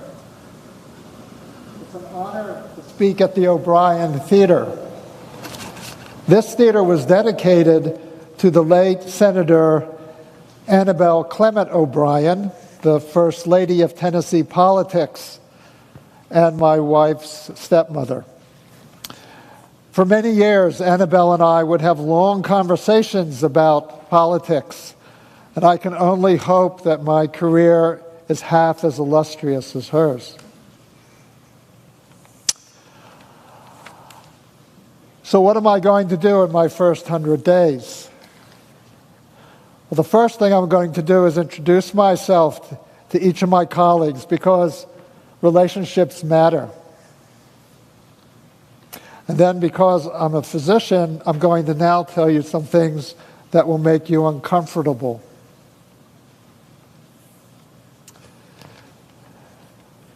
Our healthcare system, if you call it that, is disjointed, disconnected, dysfunctional. It does not deliver. And I see that every day in my professional life. And so I will begin a series of conversations that I hope will initiate a transformation of the healthcare system. Some of you at this time are probably laughing, others may be scoffing, and perhaps the rest of you are rolling your eyes at this bold statement. Tennessee has the resources to deliver. It has the expertise in every healthcare field to find solutions. We simply must have the will and the courage to proceed. Never be afraid to take a giant step. You cannot cross a chasm in 2 short jumps. We cannot let a fear of failure paralyze us. Because if we cannot solve our own problems, who will? And if we don't start today, when will we? Now, as the evening goes on, you will hear more about me and my experiences professionally. But because I am a practicing family physician for 42 years, though I don't look that old, 1984 I came here, because I'm a practicing small-town rural family physician, because I was a former public high school teacher, because I was the founder of a domestic violence shelter that is now one of the best in the state, and because I was inducted into the Loudoun County Hall of Fame as one of their preeminent businessmen, I bring to the table a set of skills, a point of view, a frame of mind that no one else in the legislature has. I'm not bragging. I'm just stating the facts. And when I'm sitting at the table of decision makers, I will give voice to those who heretofore did not have a voice at that table. So thank you again for listening so attentively, and I look forward to continuing my discussions with you this evening. Next is Monty Fritz. Hey, good evening. Hope y'all are doing well tonight. I appreciate you coming out. I want to preface my introductory comments with a couple quotes. First is, "Blessed is the nation whose God is the Lord." And why is it important for me to quote Scripture to you tonight? Because we're about to celebrate the 4th of July, our independence from a tyrant king in England. And our great founding fathers wrote this document, this Declaration of Independence, with some of the most profound words ever penciled. And they talked about our life, liberty, and pursuit of happiness. And Jefferson followed those thoughts with, "To secure these rights, governments are instituted among men." Folks, we look around us in our society and we see drugs and crime. There are good things. I hear us remind ourselves about low tax rates and how we're in fiscally good shape. but we're not assessing the complete health of our state today. Folks are telling you what you want to hear just to get you to vote. It's not folks on this stage that I'm talking about, it's all across this state. They're unwilling to tell you the truth about the dire situation that we're in this nation and in this state. And if we continue to send politicians and wannabe politicians to serve us in Nashville, it will not get better. First 100 days. It's going to be important not to get coffee for those that we may meet there. It's going to be important not to just kind of pal around with some of the good old boy and good old girl network in Nashville. It's going to be important to go in with a competent stance on those things that we need to get done for our district and for this great state of Tennessee. I think about words that ring true there, and I think about the words of Dr. King and when he said that genuine leaders are not searchers for consensus, but molders of consensus. And no man or woman can mold consensus without being competent in the areas in which they attempt to mold that consensus. We have a looming energy crisis, folks, that we don't talk about. We all feel the pain of $5 a gallon at the pump today, and there's probably little that we Tennesseans can do about that other than our state tax. But the looming crisis that I'm referring to is our capacity to generate electricity. No one would have forecast the number of people that we have moving into this state that we have today.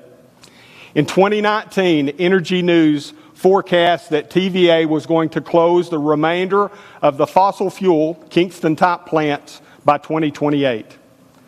They today produce about 20% of our electricity for this state of Tennessee. And according to that article, the plan was to replace them with solar farms. I'll ask you a question, and I'll smile as I ask it. How many of y'all have confidence that Joe Biden and his team can deliver there? One. So we are going to have a say at that energy table, how we produce energy. You need someone that's competent in those matters. Allow me, please, the great honor and opportunity to serve you and to apply my experience in 30 years in the nuclear manufacturing business, an MBA at the University of Tennessee, and what I learned there about economics, about accounting, and about macro supply chain management to bring about some change in the state of Tennessee so we have a say in our energy business. We've talked some tonight about infrastructure. Certainly, energy matters are infrastructure for us. Without energy, our economy fails. Without electricity, our economy fails. And we must stay focused on that, folks.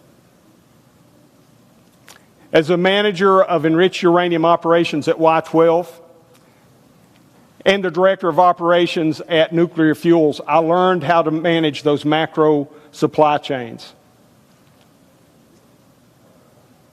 As a program manager and an office director in the Trump administration, I learned how to integrate those systems across broad, complex, wide, and very difficult issues, and how to put strategic plans in place.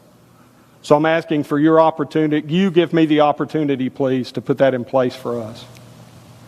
We have infrastructure problems in our county, from a Caney Ford bridge that's too narrow to a road that goes up the mountain that no one can travel, to an impending crisis that we aren't talking about with the fish that are coming in, the Asian carp, that stand a chance to devastate our economy.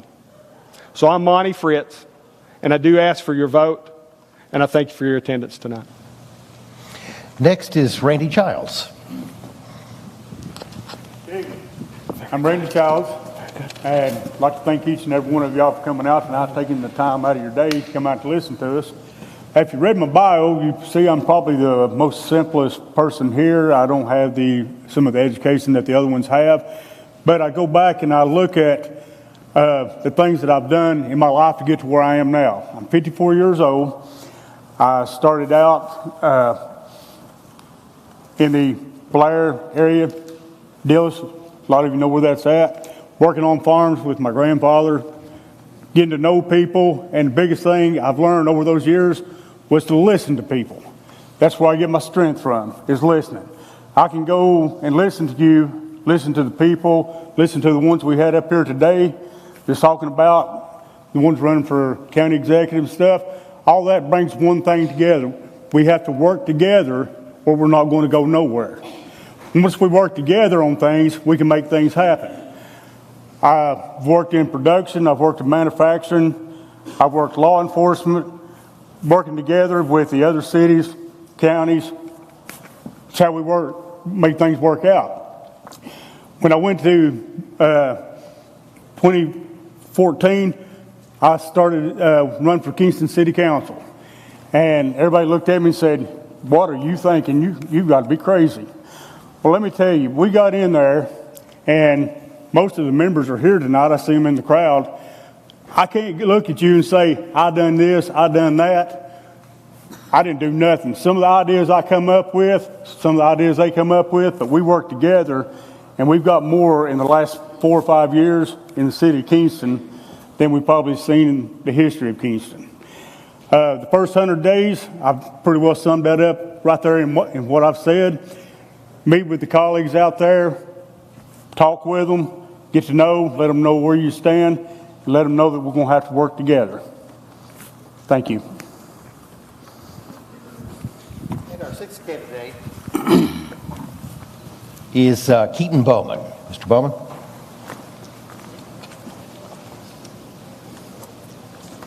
Hello, my name is Keaton Bowman, and I'm running to be your next state representative. First off, I want to say thank you to the Roane Alliance tonight for putting this event together. I believe I can speak for the rest of the candidates saying that we graciously appreciate the opportunity to speak to you, the voters, and for you to hear us out and make your own informed decision. Also, as a former Roane State alumni, it feels good to be back here tonight, and I want to thank Roane State Community College for hosting the event tonight. Getting back to me, like I said, my name is Keaton Bowman. I was born and raised right here in Rockwood, Tennessee.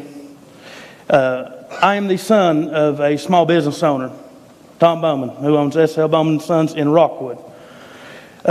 My late mother, Mary Kate Bowman, was a public school teacher for over 20 years. I also have a twin sister, Kara, and a wonderful stepmother, Charlotte, and she told me to say that. A little bit about me here. I went to Rockwood High School, graduated from there, attended Roane State Community College after, and got my associate's degree. Then after that, I went on and furthered my education even more, obtaining a degree in business communication from East Tennessee State University in Johnson City. Upon graduating from ETSU, I was faced with the decision, like many other people, do I stay up here? Do I go elsewhere? Or do I come home? And that was a decision that really struggled with, but I decided to make the decision to come home. And the reason why is this is my home. You all are my people. And I don't shy away from a fight. We have many issues facing us today, and I've got to look at the challenge of it. You know, do we shy away or do we take it head on?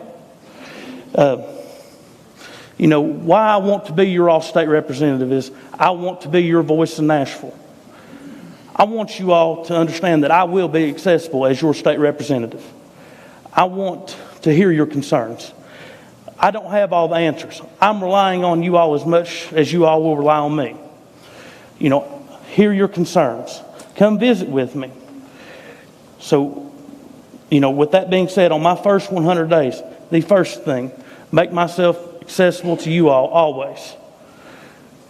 You know, work on working and establishing good relationships with county leaders, with city leaders, because I truly do understand that in order for us to accomplish all of what we've talked about tonight and all the candidates have talked about, we have to work together, and it's got to be done.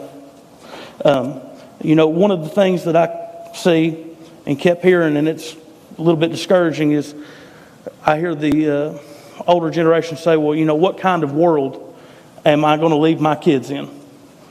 And I completely understand that. But what we have to understand is we have to have good leaders step up. Everybody has to step up in some form of capacity and pass the baton, if you say. But like I said, in my first 100 days, I want to make myself accessible. I want to work on education bills. I want to push more vocational education to where we can have, we can feel the demand that is needed right now.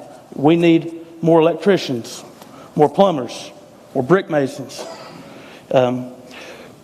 Oak Ridge is always expanding in some form. We need energy workers. I want to work with the businesses that we have here because we cannot grow our business until we take care of the businesses we have here. And I want to work to help work with the next county mayor to help attract businesses here. Do whatever I can do to make sure that we help. What I'm asking from you all is I'm asking for a chance, for your vote, and for your confidence to be your next state representative. Thank you. Mr. Roane, if you'll wait just a second, we're going to go alphabetical this time. And what we're going to give you is actually 3 minutes each as we come back through. You mentioned that business development is one of the things that's most important to you. I'd like for you to expound on that and talk to us about how you plan on working with the county executive to attract business to Roane County. Well, I think what was brought up earlier as far as the pilot program, we have to be very realistic on, how we bring in business here. When you're going out lobbying for a manufacturer to come here, the manufacturer is going to look at your area, your tourism rate, your crime rate, your education system. We have to in order to sell and to bring in more business, we have to make sure that all of the right keys are in place. We have to be able to say, hey, this is a good community for you to raise your family in. This is a good, safe community for you to send your kids to school in. This is where we can expand. We need jobs here. You need to make money. We understand this.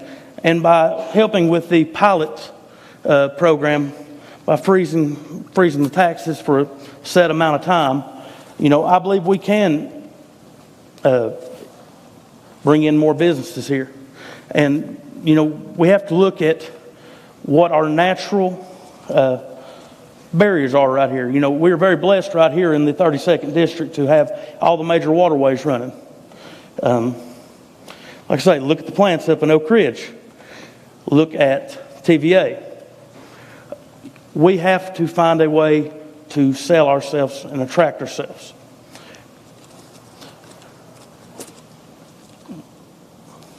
And that is what, we have to make sure that we are providing a good future and a sustainable future in order for our kids to stay here, to raise a family here, to work in business here, to not run off to Knoxville, Nashville, because they didn't feel like they could have the best opportunity here.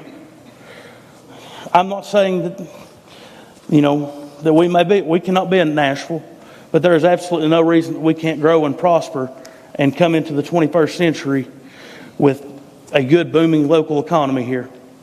And as I pledged earlier, I will work with everyone in this room. I will work with everyone in these local businesses. I want to be your voice. I will work with everyone over there at that courthouse. If they have a good idea, let me know, because I don't have all the answers. What I do have are 2 ears and 1 mouth, so I need to listen twice as much as I talk. But I believe we do need to expand on the pilot program and get ready to come out and show people why they should come to Roane County. Thank you, Mr. Bowman. Mr. Childs. Our broad categories, there are 4 of them, and I want to remind you what they were based on the online survey and the number of the questions we've received here. Economic development, which Mr. Bowman just spoke about, education, infrastructure, and substance misuse. Among those 4, economic development, education, infrastructure, and substance misuse, which one do you identify with the most? Well, I would have to say going with the jobs. We're very blessed here in Roane County to actually have the K-25, Y-12, ORNL. A lot of people work there. A lot of you here I've seen tonight work there. Not everybody wants to work it up there, and some people don't have the opportunity to be employed there. So therefore, we need to get more business in. While I've been out talking, I've talked to several people about what we offer to bring companies into Roane County. And I've seen a couple of them in the audience tonight. I brought up that I didn't think maybe we offered the right thing to get them here. And they went over several different things that were offered. The stuff with, such as, the one thing that was in there is you have to work in Roane County. You have to live in Roane County to work at it to bring them in. We need jobs in Roane County, but if we can get business in here, production, manufacturing, anything of that nature, we may need to change some of them numbers, because if you're working with the same thing, the same offers, and you're not getting anything, we need to change it and do something to work with it. If elected as a state representative, I'd like to be able to be accessible to work with the county executive, the chamber, and everybody to go over to get something maybe better together in these qualifications to get people here. Then there again, we have the school system, like Wade Creswell was talking. Every direction you go, they offer something different that we don't have. And some of these companies that are coming in, that's what they're wanting. But if we have to have the employees coming directly from Roane County, they look and we don't have the qualifications. So therefore, I guess the school, everything put in together, working together to maybe get a better platform on bringing the companies in. Thank you, Mr. Childs. Mr. Fritz, the categories are economic development, education, infrastructure, and substance misuse. You talked a lot about infrastructure before. I'm going to touch on that just a little bit, Kent, thank you. And working with the next county mayor, what I think your state representative really has to stay focused on. I think I'm the only one here that oversaw and managed the multi-billion-dollar budget for a new facility, and I can bring some of that to the table. But I can tell you again, just to reiterate, folks, without a affordable, reliable, and we have those first 2, and responsive electrical supply, our industry is going to diminish. And when I say responsive, I mean that we have to have enough electricity to be able to not just barely make what we use each day and consume. It should concern you that you're getting messages from your utility provider that you need to raise your thermostats, while other folks are encouraging you to go drive an electric Hummer. Those are inconsistent messages. And we're not talking about raising that energy production and having a Tennessee say in our Tennessee energy production. The next thing that I would touch on is a first 100 days thing as well. And that would be repealing Title 58-2-107. I hold that Tennessee code is in direct contradiction to Article 2, Section 1 and 2 of the Tennessee State Constitution, where we have 3 departments set up with distinct powers. And so to give the governor or any executive office in the state power to decree law and to shut down business is unconscionable to me. We, for the last 2 years, have lived through a time where we had executive offices issuing executive orders suggesting that you are non-essential. Never again in the state of Tennessee if you elect me. You will have my voice to stand up against that. While many in our legislators sat quiet like little church mice, and this took place a couple years ago, you need a voice. The last thing that I'll mention there, Kent, is the substance abuse. I just sat with my best friend from high school, and talked to him about his daughter who had overdosed. As we cried together and thought about that, I start to reflect on the fact that we have an open southern border to the United States of America. And the failed policy of these Democrats is allowing an infusion of drugs like we've never seen it before. And we're doing nothing to clean it up in our communities from a federal level. Shame on them. Our Tennessee General Assembly has not acted to harden Tennessee as a target to prevent that infusion of crimes and drugs into the state of Tennessee. You elect me, you'll have a voice that stands up for that. Dr. Hahn, the four categories are, and you're welcome to speak to any of these: economic development, education, infrastructure, and substance misuse. I'm curious to know what your thoughts are on the addiction issue that's going on in East Tennessee, on addiction. And you can speak on that? Sure. Anything else? I'll talk about that.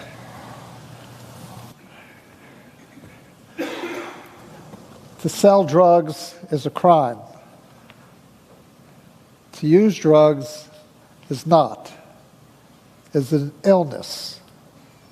Let's get that thought on the table and acknowledge that. We need to treat drug addiction as a medical illness and not criminalize the use of drugs. Every day, I sit down with people and talk to them about their addiction, because we have at our office in Madisonville a very active Suboxone clinic. And every one of my patients tells me a different story about why they got addicted. Every person is a case of one, so there's no one size fits all. You tailor the treatment to the individual who's looking at you. And so you bring to the table an entire toolbox. What does that include? That includes drug and alcohol rehab programs, Suboxone clinics, methadone clinics, needle exchange programs, Alcohol Anonymous, Narcotics Anonymous, anti-abuse, safe harbor drug utilization places. All of that is brought to the table. And underlying all of that work is ongoing mental health care. Because when a person uses drugs for many years, their mind is changed, profoundly changed. You can see in the MRI images of substance abusers that the mind is very different than it is for someone who's never used a drug. And so you need to stay with these individuals for a long time. And then, when they are clean, you need to figure out a way with them so that they can reintegrate themselves into our community and become productive members. It is not an easy task. It requires an incredible amount of effort and a lot of sweat and a lot of tears. But it is worthwhile, because when I see someone succeed, it is a real miracle, and I feel like I have made a mark that will be long-standing. Thank you. Talked quite a bit about your military experience. You talked about education. Our categories are education, economic development, infrastructure, and substance misuse. You're welcome to pick from any of those. Thank you, Ken. I'll touch on a couple of things. Right off the bat, regarding education, in Tennessee, Common Core is gone. CRT is gone.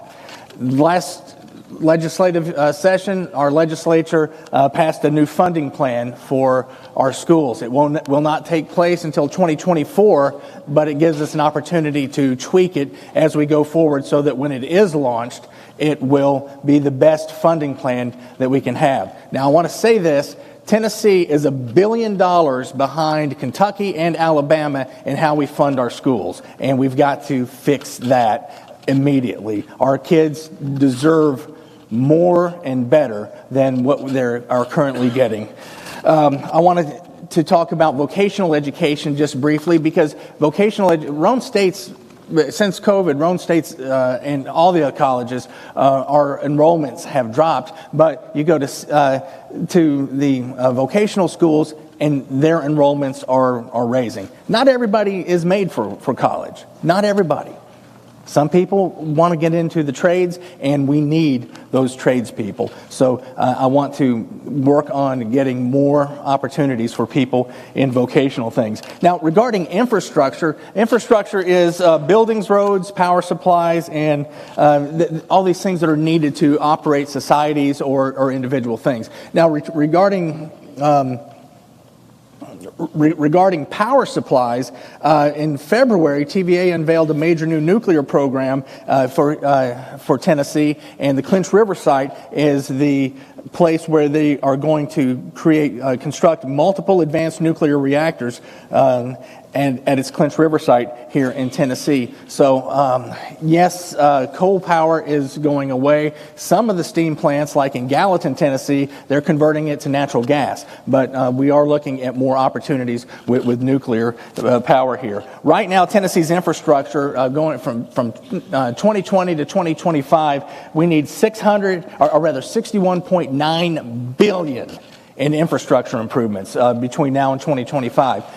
In the 32nd District, Roane County is the third on the list, and they are the top three. We need $328.5 million for our infrastructure. And what we're looking at is transportation, law enforcement, recreation, and number 4 on the list is the schools. So there is a lot of stuff that Roane County needs, a lot of infrastructure needs that the state of Tennessee has, and as your representative, I will make sure that we're getting the money to the 32nd District that it needs and to the other places in Tennessee that need it as well.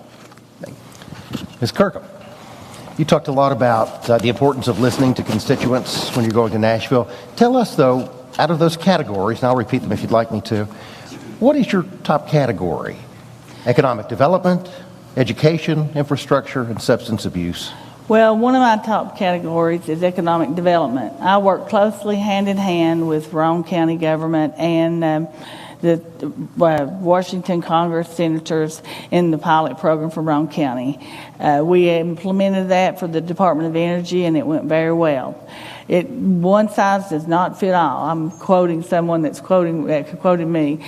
I'm very proud of our industrial board and the economic development that we have going on in Roane County, but we have a framed plan for development.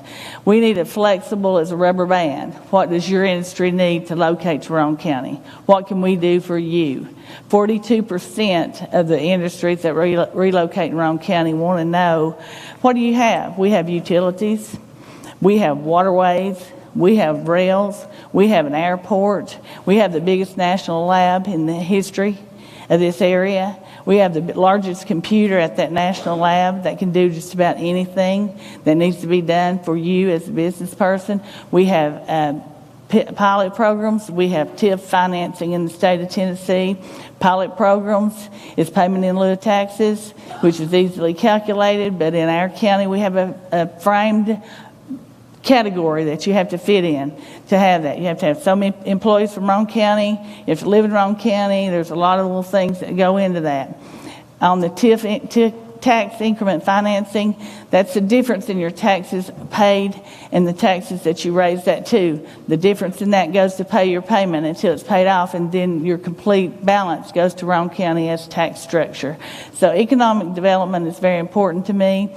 I've helped and assisted in owning small businesses in Roane County. I've developed multi-million-dollar properties, made lots of improvements to the county. I understand what it takes to bring businesses to this county. I've been very active in that, along with other folks, partners, and so on. And I'm proud to do it again as your legislature. I'd love to do that again.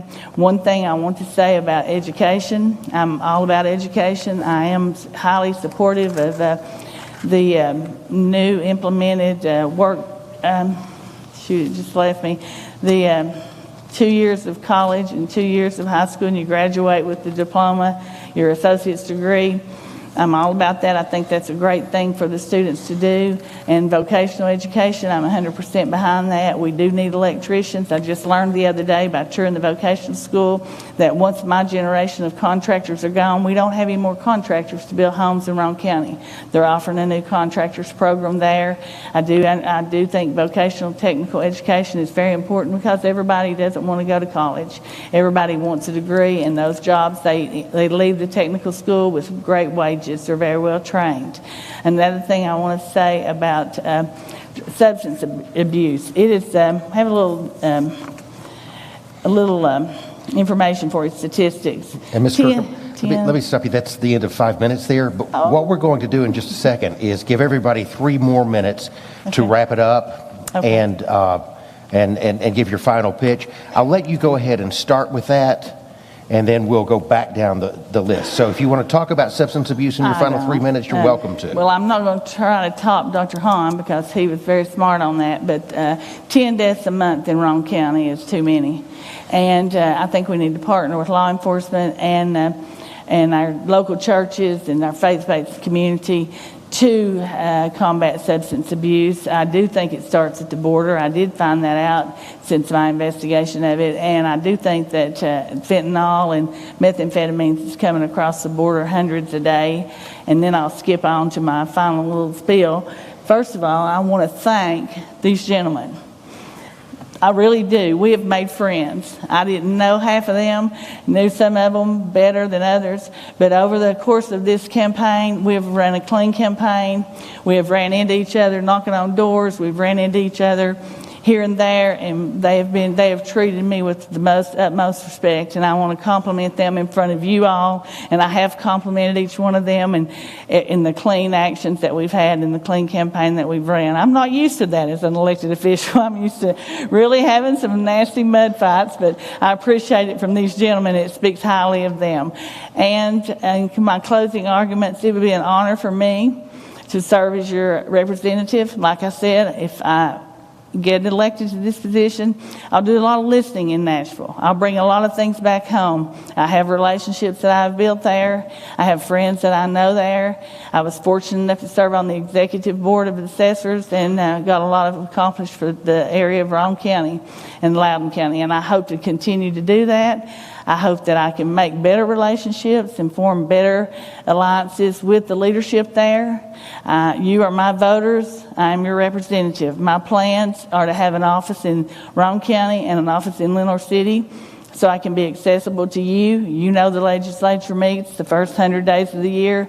Your year's up by the time you come home. I want you to be able, I enjoyed my time in the office as assessor, and what I enjoyed about it is the interaction with the people. I want you to be able to come in my office as a voter, as a citizen of Roane County or Lenore City and say, this is what I want, this is what I need. I will be there for you. I will answer your phone calls. I will look up your problems. I will assist the county and cities in getting the money they need to do what they want to do in their areas, to put infrastructure in place, to better educate. In education, I'll follow the guidance of the school board and the county commission.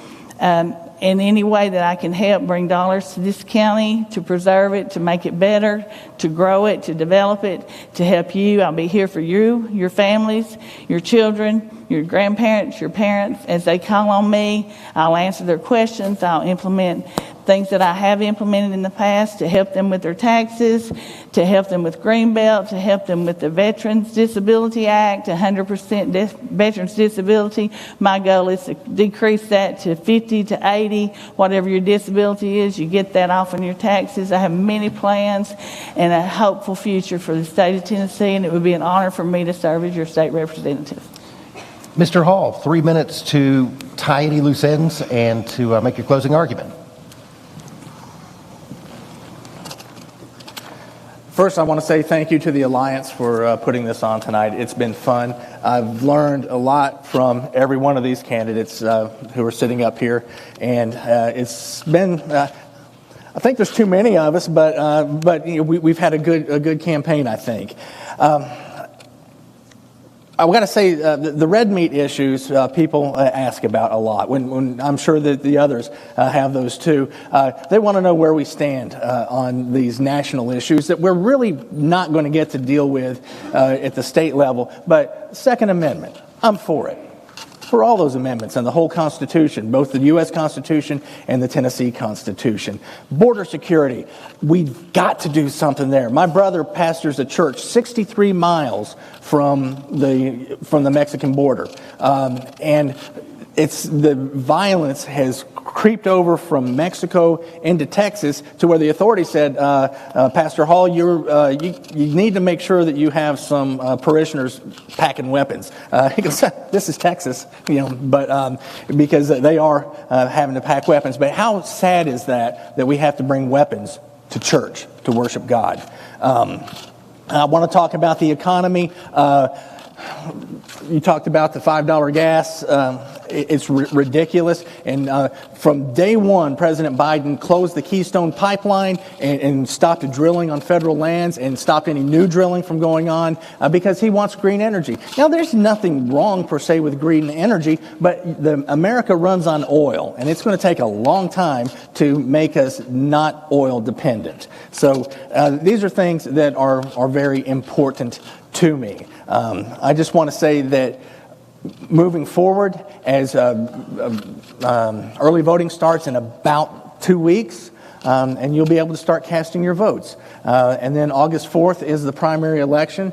And when you go to the booth, whether it's an early voting or on election day, ask yourself which candidate is going to be able to represent the 32nd district the best, who will have the alliances in place, who is going to be able to talk to the people in county governments and city governments and be able to represent and lead the 32nd district. Thank you. Dr. Hahn, 3 minutes for you.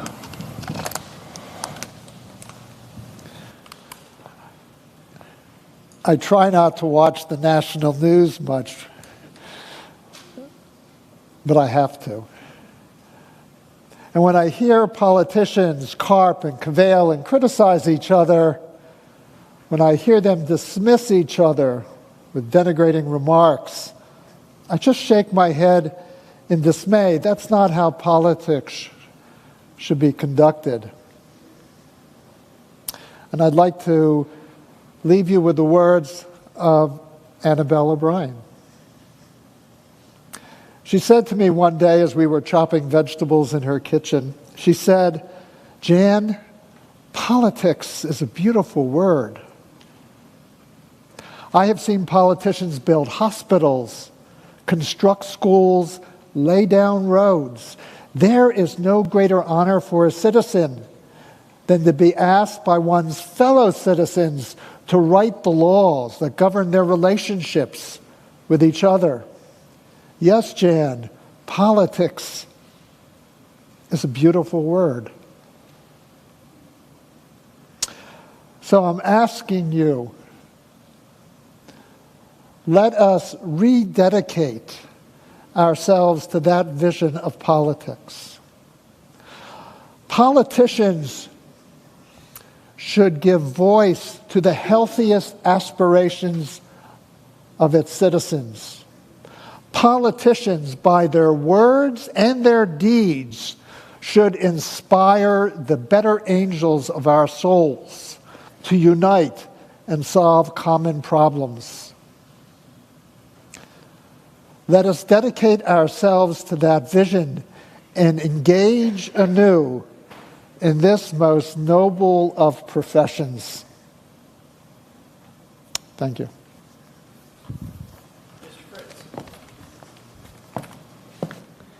So I have no desire to be a politician. I have, and I'm not at all dissenting with Dr. Hahn. I know his heart is pure on this, but we have seen politicians run this country into the ground. We're seeing them run our state into the ground. You need public servants. I think the question is simple. Do you want someone who will stand up for your rights, who will fight for your rights? Or would you prefer to have someone go and develop relationships? You people are going to hire, the folks in Loudoun and Roane County are going to hire a representative.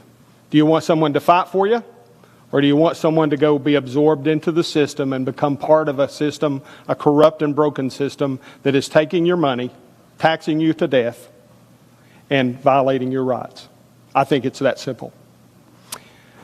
Education is an important and foundational thing for us. And if you read the Elementary and Secondary School Emergency Relief 3 Act, it was about $1.3 billion, I think, if I got that number correct. It encourages our teachers in our state to instruct K through 3 children on abominable subjects. It encourages anti-Americanism. It's cloaked in that federal legislation. We have good teachers that are morally objectionable to teaching some of the things that come out in our textbooks. I say we stand up for the parents. I say we stand up for those teachers. And I say that we promote purity in the education of our children in the state of Tennessee. We have had elderly folks die alone in hospitals and nursing homes in the last 2.5 years. I've held the hands and watched the tears go down the face of many ladies as they've said, I just wanted to hold his hand, Monty, one more time before he died. 56 years we've been married. I just wanted to hold his hand and they wouldn't let me. I say never again in Tennessee. I say that while your representatives and senators sit like timid little church mice and allowed this to happen, you need a fighter. I think your choice is clear. If you want someone to stand up for your rights, pick someone that has proven that he will do that. If you're okay with the status quo politicians, if you're okay with the way things are going right now in the state of Tennessee and these United States of America, I'm probably not your person. I'm still going to love you as fellow Tennesseans, and I'm going to do my dead level best to make sure that this free state continues to be so. But I am asking you to hire me because I'm volunteering to serve you. Mr. Childs. Well, there's some hard things to follow there. I guess the only thing that I would have to say at this point now, each one you're sitting up here and you've heard from tonight, whichever one gets elected, say a prayer for them because they're going to need it with all the stuff coming into legislation in the upcoming year. Next 2 years that this term will be going, we'll be having things with abortion, substance abuse, everything we've talked about tonight. I don't know where to say we would have to go to take care of these situations, whatever. That'd be a situation where you all are the ones who vote us in. If I was elected, I would want to find out, get everybody's opinion because we're going to have to work together on all this stuff.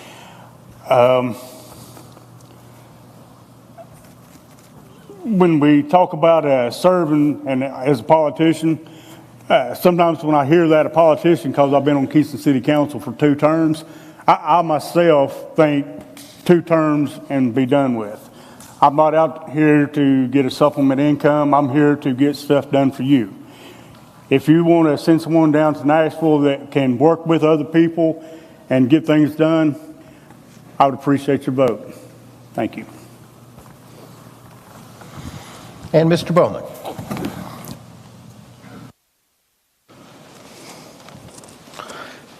First off, I want to say thank you again to you, Kent, for moderating this forum for us tonight. And I want to reiterate what Ms. Kirkham said. Politics can be a dirty business. We all know this. If anyone watches the news every day, we see it. Bash, bash, bash. I can say, for all of my opponents standing up here today, that even though we are in a deep, heated election, I can say that I have gained friends out of this group. In my conclusion here, what I want to deliver to you, the people, is just a simple motto, just a simple question. What kind of person do you want representing you in Nashville? Do you want a person with the business background? Do you want a person that will fight for better schools for you and your children? Do you want someone that will look after and protect the elderly? Do you want someone that stands with the brave men and women of law enforcement? That person, if you want that, that's me. I want to go out there and be a public servant, not a politician.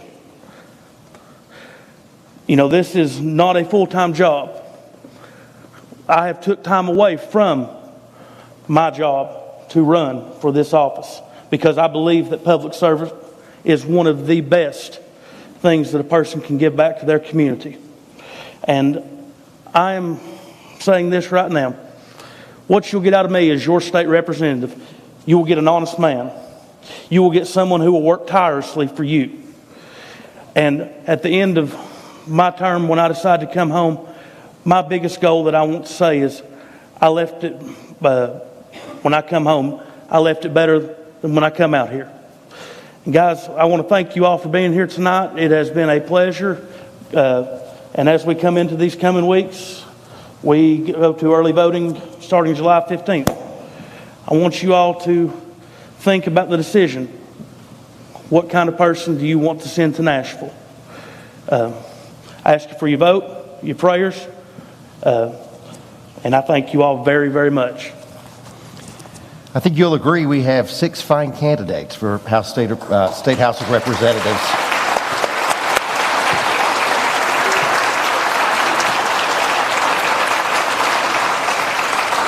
Just a couple of things real quick. We have voter registration forms in the lobby, so if you are not registered to vote, you just have a few days left, as I understand it, to do that. So get one. If you need to take one to someone, you're welcome to do that as well.